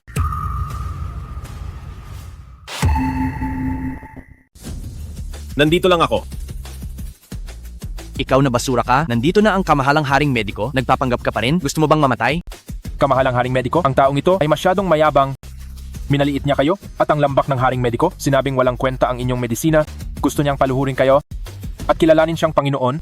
Ang paghamak niya sa haring mediko ay isang kasalanang hindi mapapatawad. Pakiusap patayin niyo siya para sa dangal ng lambak ng haring mediko. Si Fu, pakiusap patayin ang taong ito para sa dangal ng ating lambak ng haring mediko. Sampalin siya. Bata, kinalaban mo ang lambak at ang kamahalang haring mediko? Patay ka na, ha ha ha.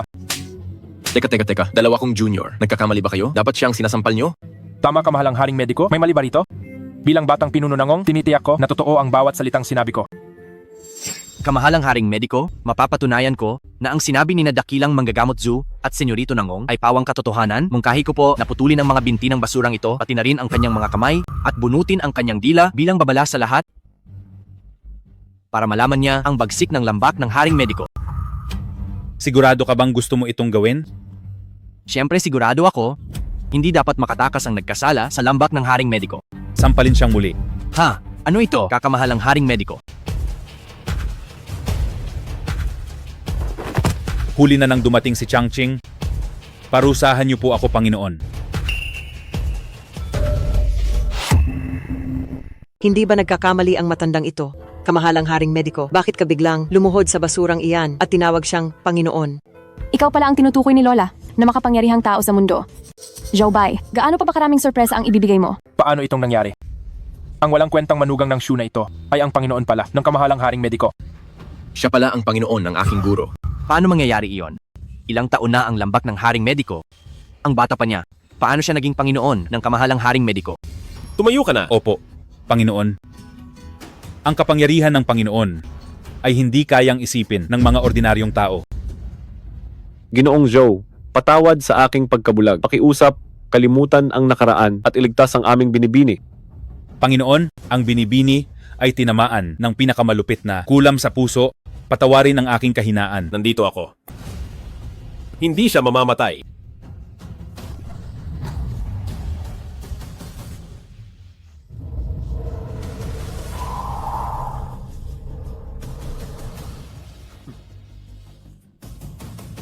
Zhao Bai, ayos ka lang ba? Maayos na ang inyong binibini. Salamat, Ginoong Zhao.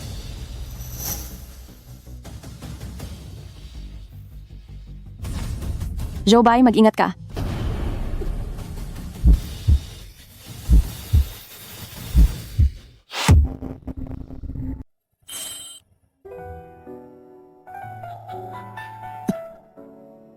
Panginoon, kumusta na siya? Sa mundong ito, bakit may sugat ang Panginoon na hindi kayang gamutin? Hindi sa hindi ko ito kayang gamutin, kundi dahil... Dakilang ninuno, si Binibining Ye ng pamilya Ye ay nais kayong makita. Paalisin siya.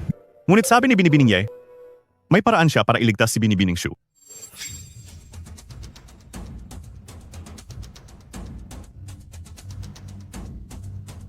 Itong si Binibining Shu ay tila isang taong kayang itaguyod ang negosyo ng pamilya.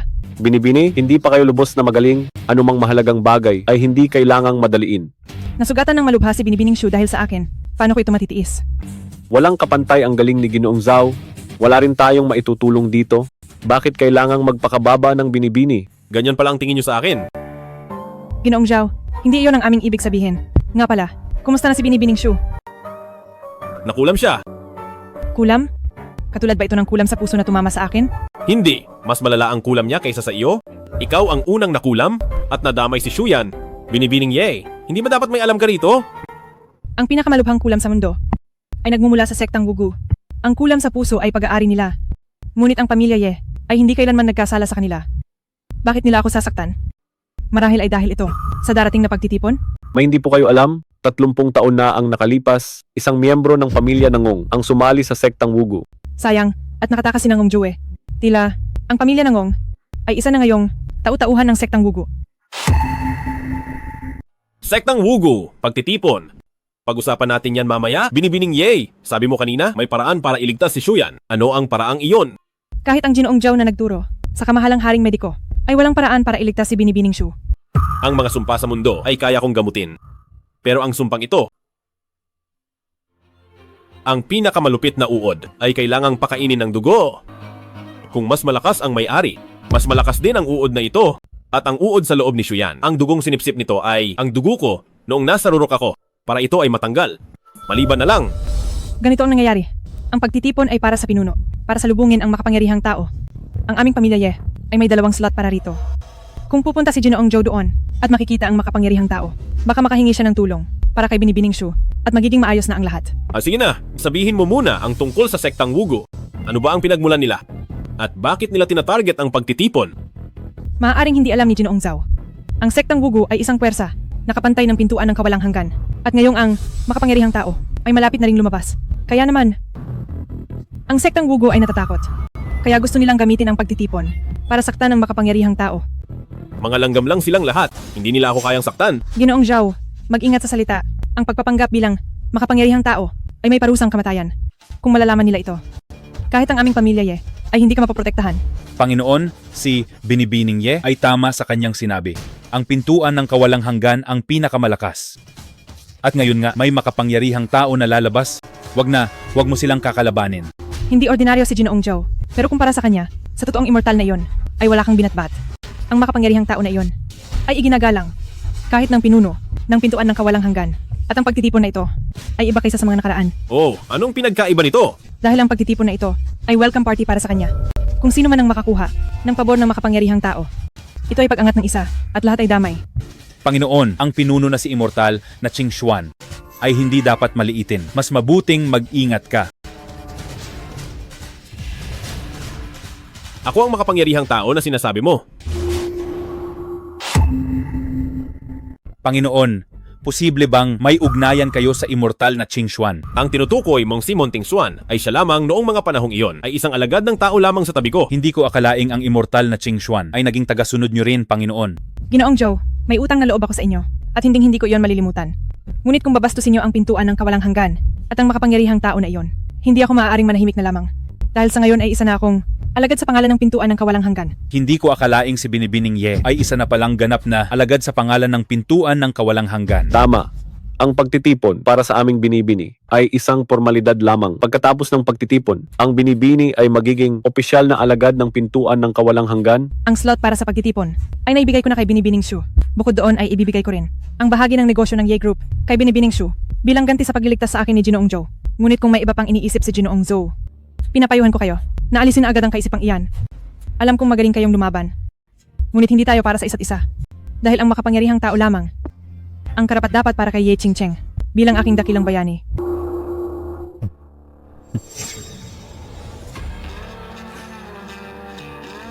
Noon ay namuhay kami ng aking kapatid sa nakatagong kaharian ng lungsod ng Dragon. Proyekto mo ay may ganoon palang pangalan. Ito ba ay isang hindi sinasadyang pagkakataon?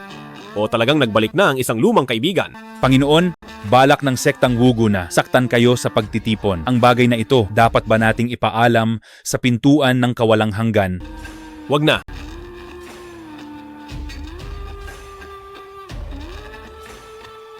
Dahil naglakas loob ang sektang Wugu na saktan si Shuyan, gagamitin ko sila ng walang pag-aalinlangan upang ganap na maibalik ang aking lakas, siyam na buhay bago maging Diyos, upang makatapak sa palasyo ng mga immortal. Pagkatapos ng lahat, magiging Diyos. Kapag naging Diyos na ako, madali ko nang maalis sa katawan ni Shuyan ang mga insektong pinapakain ng aking dugo.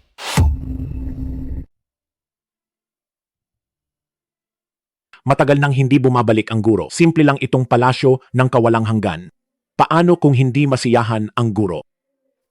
Ano ang dapat kong gawin? Bakit hindi natin suriin kung ano ang gusto ng guro ngayon? At pagkatapos, nalaman namin na ang pamilya Shu ng guro ay ang developer ng larong ito at mukhang nagugustuhan ito ng guro.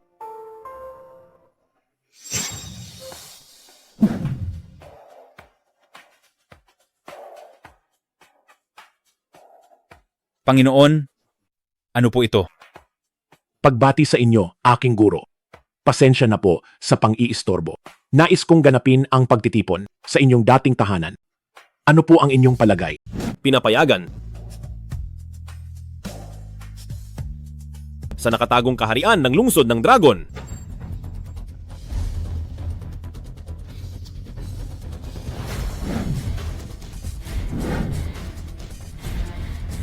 Lola, hindi ba't ang pagtitipon na ito ay laging sa pintuan ng kawalang hanggan? Bakit bigla na lang nagbago ang lugar ngayon? Ano bang alam mo? Ang nakatagong kaharian ng lungsod ng Dragon ay isang alamat, hindi pa ito kailanman binuksan bilang tirahan ng immortal. Doon talaga may naging immortal. At higit pa rito, isang makapangyarihang tao ang darating sa pagtitipon ngayon. Sinasabi nila na ang makapangyarihang taong ito ay ang mismong immortal na iyon. Talagang ang pinakamalakas na sekta. Naganapin ang pagtitipon sa mismong tirahan ng immortal. Tingnan mo sa likod ng batong pangsubok. Mayroong teleportation array na magdadala sa atin sa bulwagan ng nakatagong kaharian. Kaya naman mas maraming pamilya ang dumating ngayon kaysa dati. Kung si Senyorito Nangong ay makakapasok sa pintuan ng kawalang hanggan o makuha ang atensyon ng makapangyarihang tao na iyon, hindi ba't ang angkan ng Nangong ang magiging pinuno sa kabisera? Bakit siya nandito? Bakit ka naglalakas loob na pumunta rito? Ang hiyain si Senyorito Nangong ay isang malaking kasalanan. Kapag dumating ang pamilya Nangong, siguradong katapusan mo na. Pamilya Nangong? Ano ba ang pamilya Nangong? Jobay, tumahimik ka.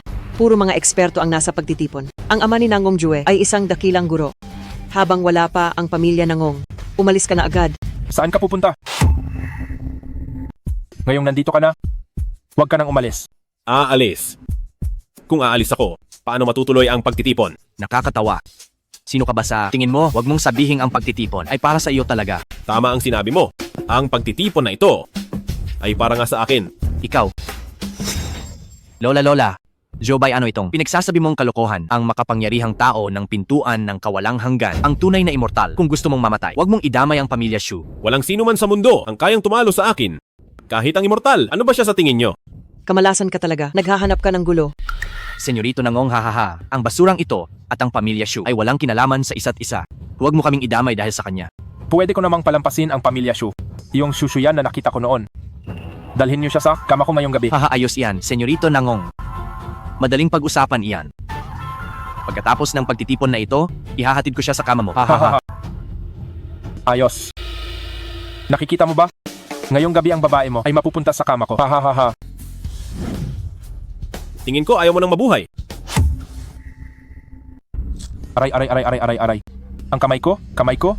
Bitawan mo siya, ikaw na walang kwenta. Si Senyorito Nangong yan. Kapag sinaktan mo si Senyorito Nangong, hindi ka ba natatakot na maabala ang pintuan ng kawalang hanggan? At ang nakatatandang immortal na yon? Dahil ginalaw niya ang asawa ko, hindi lang ang kamay niya ang babaliin ko, pati ang leeg niya ay kaya kong baliin. Ikaw na walang kwentang tao. Ngayong araw ng pagtitipon, kapag naabala mo ang immortal ng pintuan ng kawalang hanggan. Kahit pa ang mga disipulo ng pintuan ng kawalang hanggan, o kahit si King Xuan pa mismo ang pumunta rito, luluhod pa rin siya ng maayos sa harap ko at susunod sa bawat utos ko. Para turuan ng leksyon ang mga basurang tulad nyo. Nangahas kang bastusin ang kamahalang Qing Xuan. Talagang wala ka ng kinatatakutan. Dalawa lang ang pagpipilian mo. Humingi ka ng tawad o mamatay. Sino may lakas ng loob? Napilitin ang anak ni Nangong Ao na lumuhod at humingi ng tawad.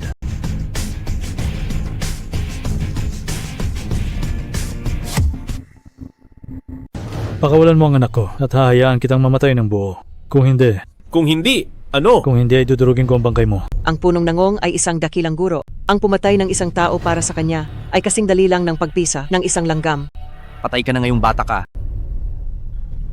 Punong Nangong, hahaha, kanina lang ang lalaking ito ay nagsabi na hindi lang niya babaliin ang pulso ni Senyorito Nangong, kundi ang kapal ng mukha niyang sabihin na kahit ang immortal na Qing Xuan ay narito, ay luluhod pa rin sa harap niya at naglakas loob pa siyang magpanggap bilang makapangyarihang tao. Kaya hinihiling ko sa inyo, Punong Nangong, na kumilos na at patayin ang taong ito. Nagpanggap ka pa bilang tao ngayon. Napakalakas ng loob mo, bata ka. Bitawan mo na ang anak ko ngayon din at bibigyan kita ng mabilis na kamatayan. Kung hindi, ay magigising ang pintuan ng kawalang hanggan at pahihirapan ka ng mga immortal bago mamatay. Sinasabi mo si King Xuan. Wala siyang lakas ng loob na gawin iyon. Napakasutil mo talaga. Dahil gusto mong mamatay, pagbibigyan kita. Sino ka sa akala mo para hamunin ako? Gusto mong mamatay. Bata, kaya pala napakayabang mo. May ibubuga ka nga. Pero sayang lang, dahil ngayong araw ay katapusan mo na. Ganoon ba? Kung gayon, uunahin ko na siyang tapusin?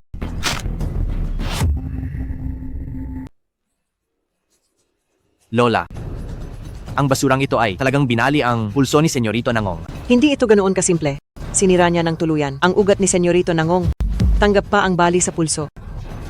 Pero ang sirang ugat, si Senyorito Nangong habang buhay ay hindi na makakapasok sa pintuan. Akala ko may kakayahan ang basurang ito na maging manugang sa bahay ng pamilya Shu. Hindi ko akalaing wala siyang galang at nangahas pa sa pagtitipon na manakit sa harap ng lahat. Ngayon hindi lang pamilya Nangong ang kinalaban, kundi pati ang pintuan ng kawalang hanggan. Kahit pa malapit siya kay Haring Medico Li Changqing, tiyak na mamamatay siya. Shu yan. Ito ang pinili niyang asawa. Siguradong patay siya ngayon. Sinira mo ang aking ugat, pinutol mo ang aking tadhana. Ang itira ang iyong buhay ay isang malahing awa na... Bata, sinira mo ang ugat ng anak ko. Ano naman kung sirain ko ang ugat niya? Paulit-ulit niyang binastos ang asawa ko. Ang itira ang buhay niya ay isang malaking biyaya na kung mangangahas pa siyang muli, hindi lang ang buhay niya, kundi ang buong angkan ng Nangong ay mawawasak ng dahil dito. Ang pamilya Nangong ay isang siglong pamilya at nangangahas kang ubusin kami. Ano naman kung ubusin ko kayo? Punong Nangong pakiusap, patayin mo na ang taong ito, ngayon din, para magsilbing babala sa lahat. Hindi siya karapat-dapat na pumatay sa akin. Sino iyan? Na nangangahas na mag-ingay sa pagtitipon. Ito si Punong Xiao. Si Punong Xiao ay mula sa pintuan ng kawalang hanggan, isang elder sa labas.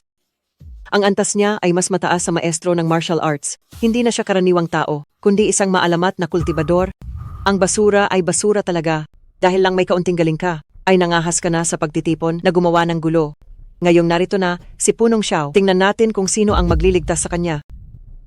Kultibador. Tingin ko ang basurang ito ay tiyak na mamamatay na ngayon. Elder Xiao siya nga yun. Hindi lang siya nagpanggap na makapangyarihang tao, kundi hayagan pang sinira ang ugat ng anak ko. Elder Xiao, kailangan ninyong bigyan ng katarungan ng anak ko. Bata, napakalakas ng loob mo na mangahas na lumaban sa pagtitipon. Wala ka bang respeto sa pintuan ng kawalang hanggan?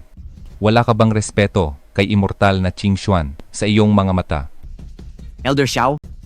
Elder Xiao, hindi niyo pa ba alam na hindi lang niya binabalewala ang pintuan ng kawalang hanggan, kundi pati na rin ang pintuan ng kawalang hanggan at ang darating na makapangyarihang tao ay hindi niya iginagalang at nagsabi pa ng yabang mo naman. Sabihin mo, magsalita ka. Sabi pa niya, kahit si immortal na Qing Xuan ay makita siya, ay kailangang lumuhod sa kanya at sumuko sa harap niya. Ano? Matandang Punong Xiao, sinira ng taong ito ang ugat ng anak ko. At hayagan pang binastos si immortal na Qing Xuan, pati na ang makapangyarihang tao na yon. Pakiusap Matandang Punong Xiao, kumilos kayo. Sirain ang ugat ng taong ito para magsilbing babala sa lahat. Bata, huwag mo akong sisihin sa pagpaparusa sa iyo. Sa laki ng kasalanang ginawa mo, dapat ka lang na maparusahan, kundi ay mapapahiya ang pintuan ng kawalang hanggan. Joe Bai, binali mo ang braso ko, sinira mo ang ugat ko.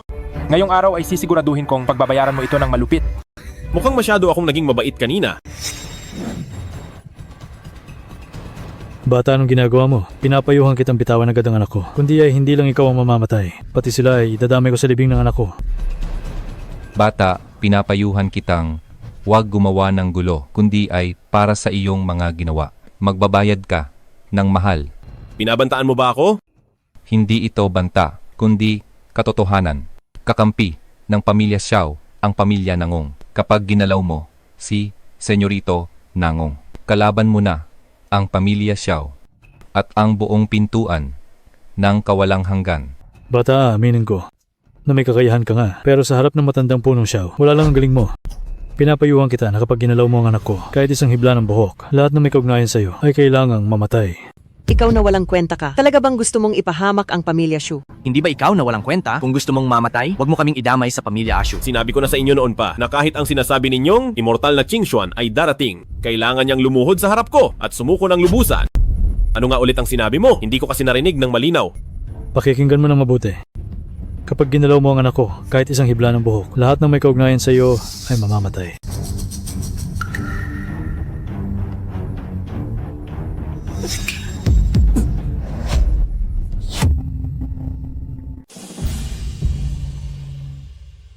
Lolo, gusto rin ba ng immortal ang mga laro ng tao? Haha! Hindi kailanman maglalaro ang immortal niyan. Pero mga merchandise ito ng laro. At galing pa ito sa proyekto ng isang maliit na pamilya. Ang pagtitipong ito ay inayos mismo ni immortal na Qing Xuan. May kinalaman kaya ang pamilyang ito kay immortal na Qing Xuan? Posible kayang... Ano iyon? Ang wawa walang kwentang ito ay pipipinatay si Senyorito Nangong. Baliw na. Baliw na talaga ang taong ito. Sa harap ni Punong Nangong at ni Punong Xiao, pinatay niya si Senyorito Nangong. Lola, Lola. Shushu yan, ang galing ng napili mo. Ngayon, tapos na ang pamilya Xu. Kasalanan ito ni Shushu yan. Kasalanan ito ni Shushu yan. Bata, nangahas kang patayin ng anak ko. Hindi ko siya pinatay, pinarusahan lang. Dalhin siya at paimumin ng banal na gamot ng langit at banal na ginseng. Baka sakaling maligtas pa siya. Mga tauhan, dalhin ang senyorito sa mansyon. Bata, Ngayong araw ay ipakikita ko ang tunay kong lakas dahil sinira mo ang ugat ng anak ko. Pagbabayarin kita ng dugo. Apoy ng timog. Kawili-wili. Pero hindi yan uubra sa akin. Ang apoy ng timog ng pamilya ng Ong. Kahit si Xiao Qianlong na isang kultibador ay matatakot dito. Pero nagawa ng batang ito na sirain ang aking apoy ng timog. Siya ba ay katulad ni Xiao Qianlong na isa ring kultibador? Hindi ito posible. Gaano lang ba siya katanda? Paano siya naging kultibador? Maliban na lang kung siya ang makapangyarihang tao na yon. Bata, huwag mong isiping dahil naharang mo ang isang tira ni punong nangong ay maaari ka nang maging bastos sa akin. Matandang punong siya. Hindi lang niya minaliit si immortal na Qingshuan. Nagpanggap pa siyang makapangyarihang tao, kaya ganyang ginawa ito sa pagtitipon. Pinatay niya ang anak ko sa harap ng lahat. Malinaw na wala siyang respeto. Sa pintuan ng kawalang hanggan at immortal na Qingshuan, wala siyang pakialam sa kanila. Matandang punong Xiao. Pakiusap. Kayo na ang kumilos. Patayin ang taong ito para may paghiganti ang anak ko. Punong nangong, huwag kang mag-alala. Bibigyan ko ng katarungan ang anak mo. Matanda ka na pero, nasa pundasyon ka pa lang. Paano mo nagagawang ang kapal ng mukha mo sa harap ko? Bata, wala pa akong nakitang kasing yabang mo sa lahat ng mga kabataan. Sige, dahil gusto mo talagang mamatay. Huwag mo akong sisihin kung maging malupit ako. Xiao Qianlong. Malapit na ang pagtitipon bilang elder ng sekta. Nangahas kang makipag-away rito. May respeto ka pa ba sa batas? At kay immortal na Qingshuan. Ye Qingtian, anong ibig mong sabihin? Ang taong ito sa pagtitipon ay nanakit sa harap ng madla. Ito ay isang malalang kasalanan bilang punong elder ng sekta. Balak mo ba siyang protektahan? Alam mo pa pala na ako ang punong elder dito. Ye Qingtian, talaga bang nais mong abusuhin ang kapangyarihan para sa kanya? Alam mo bang nanakit siya sa publiko at sinugatan ang anak ni punong nangong? Binastos pa niya si immortal na Qingshuan at ang makapangyarihang tao na iyon. Kahit ikaw pa ang punong elder ngayon, hindi ko hahayaang protektahan mo siya. Jobay, totoo ba ang sabi ni Elder Xiao? Siyempre totoo ito. Lahat ng narito ay saksi. Binastos niya muna si immortal na Qingshuan. Nagpanggap bilang makapangyarihang tao. Nanggulo siya sa pagtitipon na ito at sinaktan ang aking anak. Ang kanyang mga kasalanan ay hindi na mabilang pa. Dapat siyang mamatay para sa lahat. Kamatayan lang ang magpapakalma sa amin. Matandang Jiye, bilang punong elder ng pintuan ng kawalang hanggan, kung hindi ito maayos ng tama, sino pa ang gugustuhin maglingkod sa pintuan ng kawalang hanggan? Jobay, masyado kang padalos-dalos. Kung hindi ka lang sana nanakit, gamit ang katayuan ng aking lolo, siguradong mapoprotektahan ka niya. At nakalimutan mo na ba kung ano ang ipinunta mo rito? Isa lang siyang langgam. Ayos lang na mawasak siya para hindi na siya mang-api at manalanta sa mundo ng mga tao. Ikaw, talagang wala kang katuwiran. Hindi po, Binibining Ye, siya ang naghahanap ng gulo. Wala itong kinalaman sa aming pamilya Shu. Pakiusap, tulungan niyo kami. Jobay, gumawa ka ng gulo sa pagtitipon. Kahit pa ang lolo ko ang punong elder, hindi ka pa rin niya mapoprotektahan. Bata, binastos mo ang immortal na Qingshuan, pati na ang makapangyarihang tao at nanggulo ka pa sa pagtitipon. Ngayon ayon sa aming batas, tatanggalin ko ang iyong antas at babaliin ang iyong mga buto. May reklamo ka ba? Tatanggalin ang antas ko, babaliin ang mga buto ko. Hindi mo iyon kaya. Ang lakas ng loob mong bastusin ang punong Xiao. Talagang wala kang respeto sa pintuan ng kawalang hanggan. Kahit pa ang pintuan ng kawalang hanggan. Maging ang sinasabi ninyong immortal na Qingshuan sa aking paningin ay parang langgam lang kung malalaman niya na ganyan kayo makipag-usap sa akin. Siguradong malalagot kayong lahat. Napakayabang mo dahil gusto mo talagang mamatay. Huwag mo akong sisihin sa gagawin ko.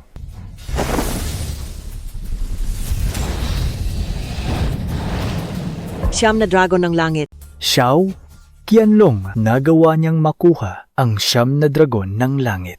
Ang binatang ito, kahit na mayroon siyang galing, pero laban sa siyam na dragon ng langit, siguradong mahihirapan siya. Lolo, maari po ba ninyong? Siyam na dragon ng langit, ang sining na iyan sa iyong mga kamay ay nasasayang lamang.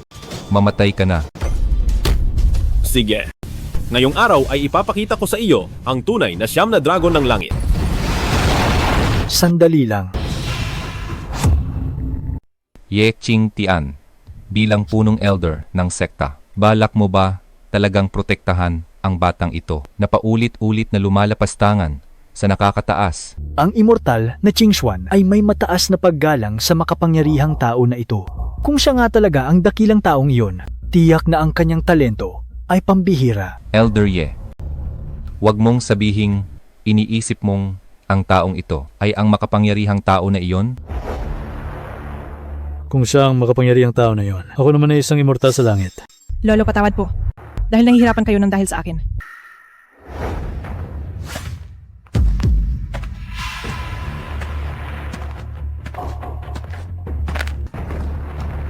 Ito ang batong pangsubok. May 3 pagsubok sa loob nito. Ang makapasa sa unang antas ay may talentong ikatlong antas at magiging isang alagad sa pangalan ng pintuan ng kawalang hanggan tulad ng pamilya Ye at pamilya Xiao na naging tanyag na pamilya sa loob ng dantaon. Ang makapasa sa 2 antas ay magkakaroon ng talentong ikalawang antas at magiging isang opisyal na alagad tulad namin ni matandang punong Xiao na magbibigay ng biyaya sa mga apo at biglang aangat ang buhay. Tungkol naman sa ikatlong antas, kung ito ay talentong unang antas, magpapakita ito ng 3 kulay, katulad ni Ching Cheng na tinanggap ng immortal na Qingxuan bilang alagad sa pangalan. Pagkatapos ng pagtitipon, ay formal na magiging mag-aaral at magiging opisyal na tagapagmana ng immortal na Qingxuan. Sa oras na iyon, kahit ako ay kailangang magbigay galang kay Ching Cheng. Hindi ko akalaing si Binibining Ye ay may talentong unang antas. Tila may magpapatuloy na sa pamilya Ye. Oo, si Binibining Ye ay may ikatlong antas na ugat. Ang likas na galing ng Diyos niya ay mas matindi kaysa kay Elder Ye. May pag-asa siyang makamit ang kawalang hanggan. Pero lolo, sa loob ng batong pangsubok na iyon, ang tagabantay ng lagusan sa unang antas ay... Mabuti. Talagang prangka si punong Ye. Tama. Kung siya nga ang makapangyarihang tao na iyon, tiyak na pambihira ang kanyang likas na galing ng Diyos. Hindi lang isang antas, baka kahit 3 antas pa ay madali lang niyang malalagpasan. Dahil walang reklamo, si punong Nangong. Bata, maglalakas loob ka bang subukan ito? Bakit hindi ako mangangahas? Sana, pagpasok mo doon, ay manatili kang buhay. Joe Bai, ang lahat ng ito ay kasalanan mo ring basura ka. Kapag hindi ka nakapasa mamaya, tingnan natin kung paano ka tatapos. Kung ano ang itinanim ay siyang aanihin dahil sa yabang mo naman sa pagtitipon. Kailangan mong pagbayaran ang iyong mga sinabi.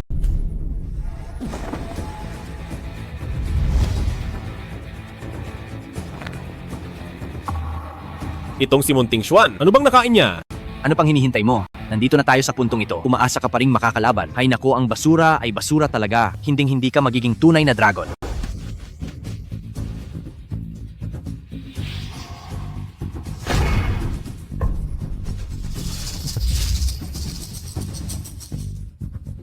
Nasa loob na ba ako ng lagusan? Akala mo ba, talaga, ililigtas ka ni Ye Ching Tian? Dinala ka lang niya sa mga kamay ko. Zhou Bai, ako ang tagabantay ng lagusan sa yugtong ito. Lolo, bakit mo ito ginagawa? Si Elder Xiao ang tagabantay ng unang lagusan. Paano ito makakayanan ni Joe Bai? Siya ang unang naging makapal ang mukha, kaya dapat niyang harapin ang bunga nito kung talagang may kakayahan siyang pumasa. Pagkatapos ng unang lagusan, dapat ay kumilos na ang pinuno ng sekta. Panganib ito para sa kanya. Pero pagkakataon din niya ito. Pero ang tagabantay sa mga sumusubok ay sumusukat lang ng talento at hindi dapat nananakit ng malubha. Pero pagdating kay Zhou Bai, hindi titigil si Elder Xiao. Kung ganoon, nasa kapalaran na niya iyon. Ang elder sa labas na nagbabantay ay hindi dapat pumapatay ayon sa batas, pero mukhang wala kang balak sumunod. Napakayabang mo. Hindi mo lang minaliit ang immortal na Qingxuan. Nagpanggap ka pang makapangyarihang tao. Kung hindi kita papatayin dito, hindi mapapawi ang galit ko. Pinigilan ako ni Ye Ching Tian kanina. Pero ngayon, wala nang magliligtas sa iyo.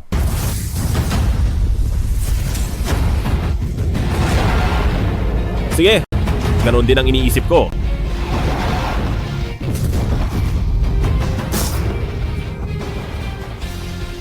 Paano mo mahaharangan ang siyam na dragon ng langit. Ang siyam na dragon ng langit ay ako mismo ang nagturo kay Munting Xuan. Kaya sa tingin mo, bakit kaya ko? Hindi maari. Imposible ito. Ang iyong siyam na dragon ng langit ay iba sa akin. Peke ang sa iyo. Sige, nangahas kang nakawin ang aming lihim. Mas mabigat ang iyong kasalanan. Naisip mo ba ang posibilidad na ako ang tinutukoy mong makapangyarihang tao? Ang aking siyam na dragon ng langit, hindi lang ikaw. Pati ang sinasabi mong immortal na Qing Xuan ay hindi makakapantay. Kalokohan, lalabas ako para tawagin ang lahat at ipapapatay kita. Bakit hindi mo ako patayin sa antas na ito? Hindi mo ba ako kayang talunin? Ikaw, Sige na! Dahil gusto mong lumabas, ihahatid na kita. Pero hindi ko alam kung ang palad ko ay makakayanan mo. May nakapasa na sa unang antas. Hindi lang ito pagpasa, tinalo niya ang tagabantay ng lagusan at dinurog ito ng direkta. Sino ang taong ito? Bakit hindi ko siya mahulaan? Bakit wala pa ring balita? Lolo, anong oras na ba? Nagagawa mo pang maglaro? Bakit hindi ako pwedeng maglaro? Sa tingin ko, i-download mo rin ang nakatagong kaharian ng lungsod ng dragon. Mag-level up tayo bilang isang grupo. Sa tingin ko, baka hindi mo pa matalo ang isang matanda na gaya ko. Lolo, Huwag kang mainipin. Ano man ang maging resulta, hindi ito lalabas ng ganito kabilis. Lolo.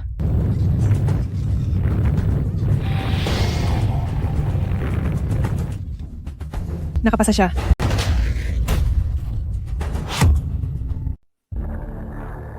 napakalakas ng loob ni Zhou-Bai. Ye Qingtian. Ninakaw niya ang ating sikretong sining, siyam na dragon ng langit. Kung natatandaan mo pa na ikaw ang punong elder dito, patayin mo agad ang taong iyan. Ano? Nagnakaw ng sining? Lola? Zhou-Bai, pinahirapan mo kaming lahat. Siyam na dragon ng langit. Hindi iyan maaabot ng ordinaryong tao. Posible kaya na siya talaga ang makapangyarihang tao. Elder Xiao, huwag kang mag-alala. Susubukan ko siya ngayon. Dahil sa ikalawang yugto, ako ang nakatalagang bantay.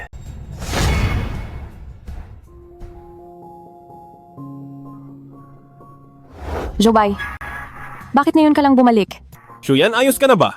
Ano namang mangyayari sa akin? Pero ikaw, bakit ngayon ka lang bumalik? Sige ha.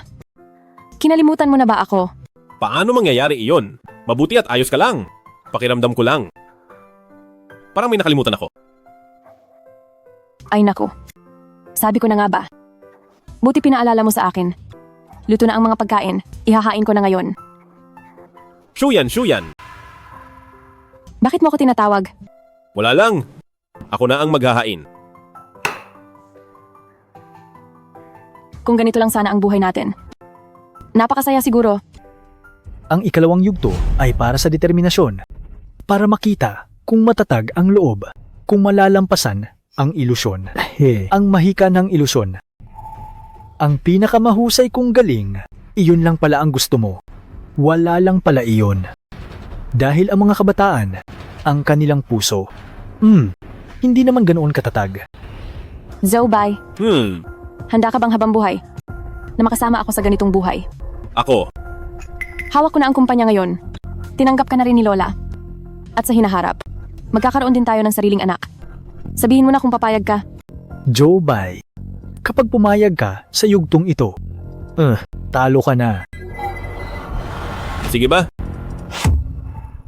Sige. Zhou-Bai, talo ka pa rin. Ito pala ang iyong ikalawang pagsubok. Medyo kawili-wili ito. Ikaw, hindi ka nalito ng ilusyon. Ako, nalito ng ilusyon? Ang dapat na nalito rito ay hindi ba dapat ikaw? Ano? Papaanong nangyari ito? Hindi mo kailanman inakalang mananalo ako. Kaya gumawa lang ako ng ilusyong gusto mong makita.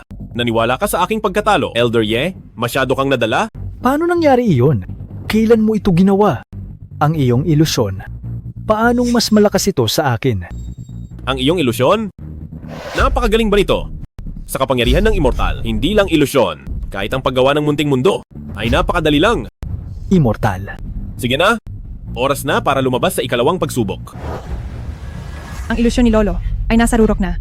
Mahihirapan si Joe Bai rito.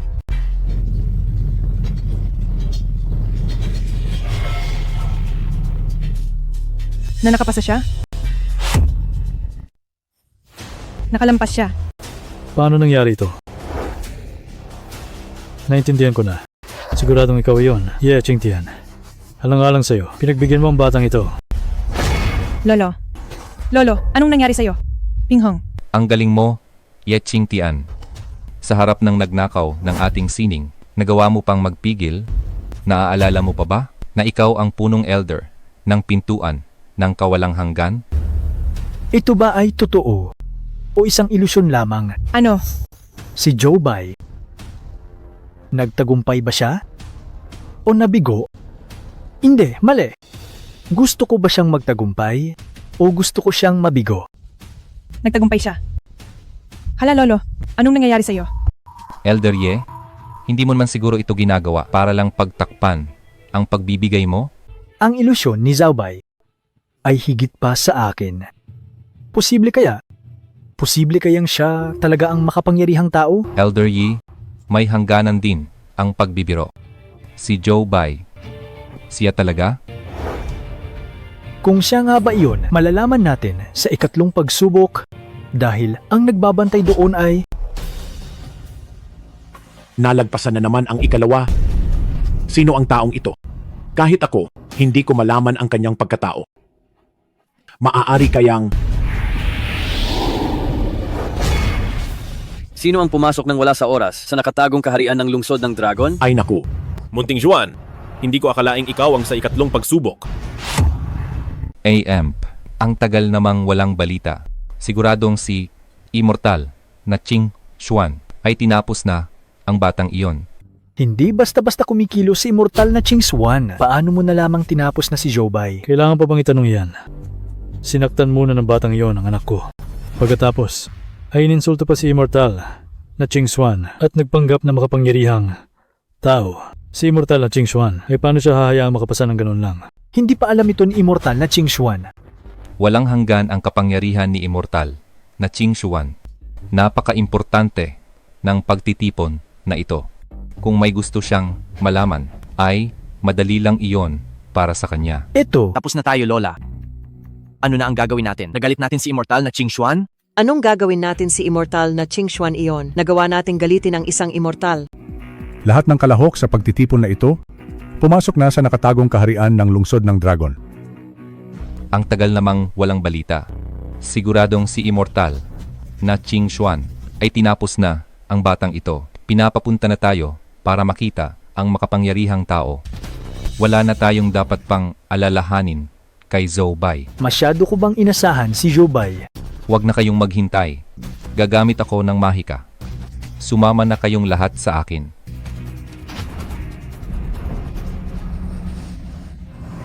Lola, nasaan na sila? Ang antas ng lahat. Hindi ba sapat ang aking antas? Bakit napakaunpatas ng langit? Lola. Zhou Bai, bakit hindi ka papatay? Huwag mong gambalain ang sarili ko sa paglalaro. Ang yabang mo naman. Xiao Qianlong, alam mo ba ang iyong kasalanan? Immortal na Qing Xuan. Ano ang aking kasalanan? Alam ko na. Hindi namin nagawang paslangin ang batang ito na lumapastangan sa iyo. Kami ay may sala. Immortal, hindi sinasadya ni Zhao Bai ang mambastos. Immortal na Qing Xuan. Mahusay ang kakayahan ni Zhou Bai na lampasan ang dalawang pagsubok. Isa siyang tunay na henyo. Sana ay maging maluwag ang immortal sa kanya. Ay, mali ang sinasabi niyo, Elder Ye. Dahil ba henyo ay pwede nang insultuhin ang pintuan ng kawalang hanggan. Dahil ba henyo ay pwede nang baliwalayin ng immortal na Qing Xuan. Dahil ba henyo ay pwede nang magpanggap na makapangyarihang tao.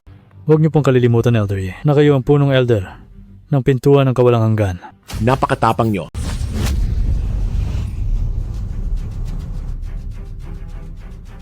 Alagad na Qing Xuan kasama ang lahat ay humihingi ng tawad sa guro. Ikaw pala ang guro ng Immortal na Qing Xuan. Si Zhou Bai pala ang guro ng immortal na Qing Xuan. Kung ganoon siya pala ang aking dakilang ninuno. Hindi ko akalain, minaliit ko ang tunay na pagkatao ni Ginoong Zhou. Kung hindi dahil sa pagtanggap ng aking kapangyarihan mula sa guro, ang iyong alagad ay matagal na sanang naging alabok. Ngayong sinalubong namin ang pagbabalik ng guro. Hinayaan pa naming malapastangan ang guro ng ganito. Tumayo na kayo. Masusunod po, guro. Mahal na guro, ano ang dapat gawin sa mga taong ito? Pangalawang kapatid, iligtas mo ako. Tunay ngang nabuhay ka ng 10 buhay.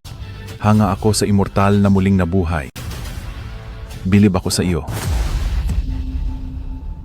Nangunghen, ikaw na traitor, hindi ka pa pala patay. Ha, hindi mo inaasahan, no? Hindi lang ako buhay. Sa ilalim ng pinuno ng sekta, naging napakalakas ko na. Ngayon kahit siya pa, ay hindi ko nakatapat. Walang talo ang pangalawang kapatid ko. Bakit siya kakampi sa kanya? Paano niya nalaman ang siyam na dragon ng langit? Kung hindi dahil kay dakilang Elder Nangong na nakuha ko ang tiwala ng matandang ito. Ang matandang ito ay hindi kailanman ibibigay ang siyam na dragon ng langit sa akin. Xiao Qianlong, ang iyong mga nagawa at antas ay naglulukuhan lang kayo ni Nangonghen, hindi ba? Ngayon mo lang naintindihan. Huli na ang lahat. Papatayin kita para sa kamahalan, rebelding alagad. Lolo, bakit naging ganito? Si Lolo ay nasaktan ni Nangonghen sa isang tira lang. Hindi ko siya katapat. At nagagawa mo pa akong hamunin. Hindi ko akalain na ang awa ko noon ay magiging ganitong kapahamakan. Ngayon ay oras na para linisin ang grupo.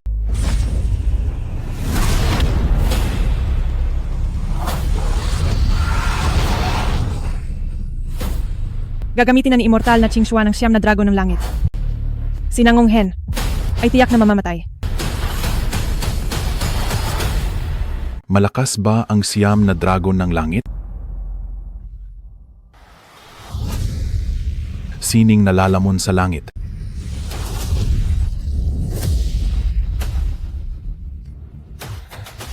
Sining nalalamon sa langit, hindi ko akalain na ibibigay ng pinuno ng sektang Wugu ang masamang ipinagbabawal na sining na ito sa iyo.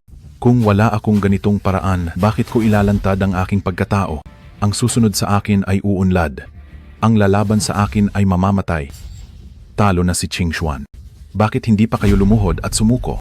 Handa kaming sumunod. Handa kaming sumunod. Isang hamak na sining nalalamon sa langit lang. Ay tinakot na kayo ng ganito? Munting Xuan, ito ba ang mga pinalaki mo? Binigo mo ako ng lubos. Pangalawang kapatid, huwag mong hahayaang makatakas ng taong ito. Bata, huwag ka nang magpanggap dito. Akala mo ba talaga ay hindi ko alam ang iyong pinagmulan? Kahit ang mga immortal ay siyam na buhay lang ang itatagal sa mundo. Kung pipiliting manatili sa mundo ng mga tao, ay makakatanggap ng sumpa ng langit. At ikaw ang nasa alamat na Diyos sa lupa na nabuhay ng 10 beses. Ang kataas-taasang celestial. 10 buhay na Diyos. Siya pala ay ang hindi maabot na 10 buhay na Diyos. Totoo ba ang lahat ng sinabi ni Zhou Bai? Ha. Sayang naman. Laban sa langit ang ginawa mo. Ayaw mong umakyat sa mundo ng mga immortal. Kaya tinamaan ka ng sumpa ng langit. Ngayon, ikaw, gaano pa kaya karami ang natitira mong antas? Zhou Bai, 10 sumpa, yun lang pala ang alam nyo. Kahit 1% na lang ang natitira sa aking antas. Napakadali lang kitang patayin. Ginoong Zhao, nakikiusap ako. Iligtas niyo ang aking lolo. Basta't mailigtas niyo ang aking lolo. Handa si Qingcheng na maging alipin at katulong. At pagsilbihan kayo habang buhay. Wala nang silbi. Wasak na ang puso ko. Wala nang pag-asa. Ginoong Zhao, huwag na po kayong mag-aksaya ng lakas sa matandang ito. Huwag na po kayong magpagod pa. Kapag gusto kong mamatay ang isa, kahit ang pinakamataas na Diyos ay hindi siya maililigtas. Kapag gusto kong mabuhay ang isa, kahit ang hari ng impyerno ay matatakot sa akin.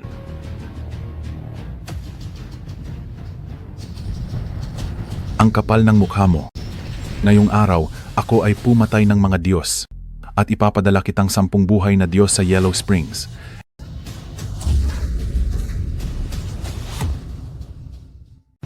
Maliit na bagay lang, nagmamagaling ka pa.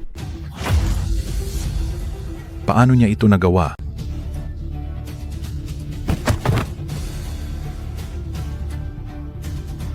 Magaling na ako. Salamat, Joe. Pinunong Zhou, Gaya ng inaasahan sa 10 buhay na Diyos. Kahit ang sining na lalamon sa langit ay walang talab sa iyo. Ha ha ha ha. Pinuno ng sektang Wugu. Paslit na Ching Xuan. Hindi ko akalaing lumipas ang maraming taon. Naaalala mo pa ako. Ngayong araw, gagamitin ko ang katawan ng batang nangong para harapin kang muli. Wu Xingyun, anong balak mong gawin? Anong gagawin? Siyempre kukunin ko ang kanyang 10 buhay na antas. Maraming taon akong nagplano. Hinihintay ang sandaling ito. Gamit ang kanyang 10 buhay na antas, bubuo ako ng daan patungo sa pagiging Diyos. Dapat kayong magalak dahil ngayon ay hindi nyo lang masasaksihan ang pagbagsak ng isang 10 buhay na Diyos, kundi pati ang pagsilang ng isang bagong Diyos. Guro, mauna na po kayo. Kahit itaya ko pa ang aking buhay, pipigilan ko ang taong ito. Ching Xuan, kung hindi ka lang sana nasugatan, baka nakalaban ka pa sa akin. Ngunit ikaw ay may sugat mula sa sining na lalamon sa langit. Hindi mo ako kayang talunin. Bibigyan kita ng isang pagkakataon, patayin mo siya. At hahayaan kitang mabuhay. Kung hindi, mamamatay ka.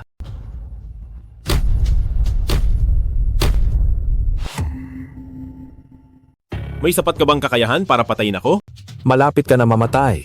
Matigas pa rin ang iyong ulo. Akala mo ba ay hindi ko alam na nasugatan ka ng sumpa ng langit? Kaya hindi mo magamit ang iyong antas. Kaysa naman masayang lang ito. Ibigay mo na lang ito sa akin. Ching Xuan, kumilos ka na. Pwe, kahit mamatay pa ako ngayong araw, hindi kita hahayaang magtagumpay. Gusto mo bang mamatay? Mamatay ka na. Zhou Bai, ayos ka lang ba? Zhou Bai. Maraming taon ko itong pinlano at sa wakas ay nagtagumpay na ako. Ano naman kung isa kang immortal? Ako mismo ang hihigop sa iyong antas ngayon para sa aking landas patungong immortalidad. Ito na ang huling araw ng buhay mo.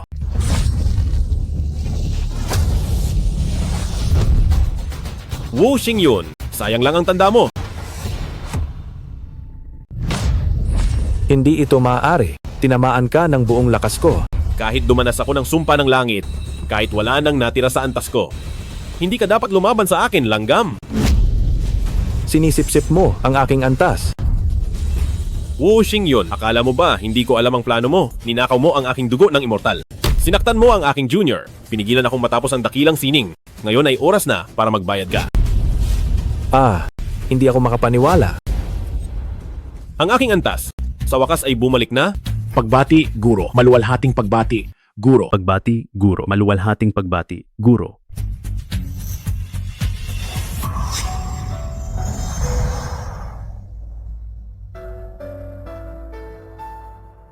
Shuyan, ligtas ka na. Sayang, at hindi na kita masasamahan.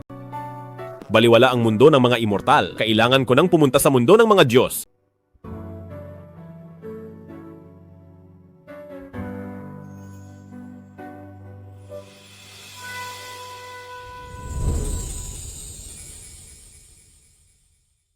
Salamat sa pag-follow. Salamat sa inyong suporta. Salamat sa pag-follow. Salamat sa inyong suporta. Kahit ang mga kaibigan kong hindi naglalaro, alam ang larong alamat na ito. Salamat sa pag-follow. Oo. Napakaganda ng pagkakagawa ng laro. Nakakita ka na ba talaga ng immortal? Siguro. Marahil. Nakakita na nga ako ng immortal. Salamat sa pag-follow. Maaari mo ba akong pirmahan? Gustong gusto ko ang larong ginawa mo.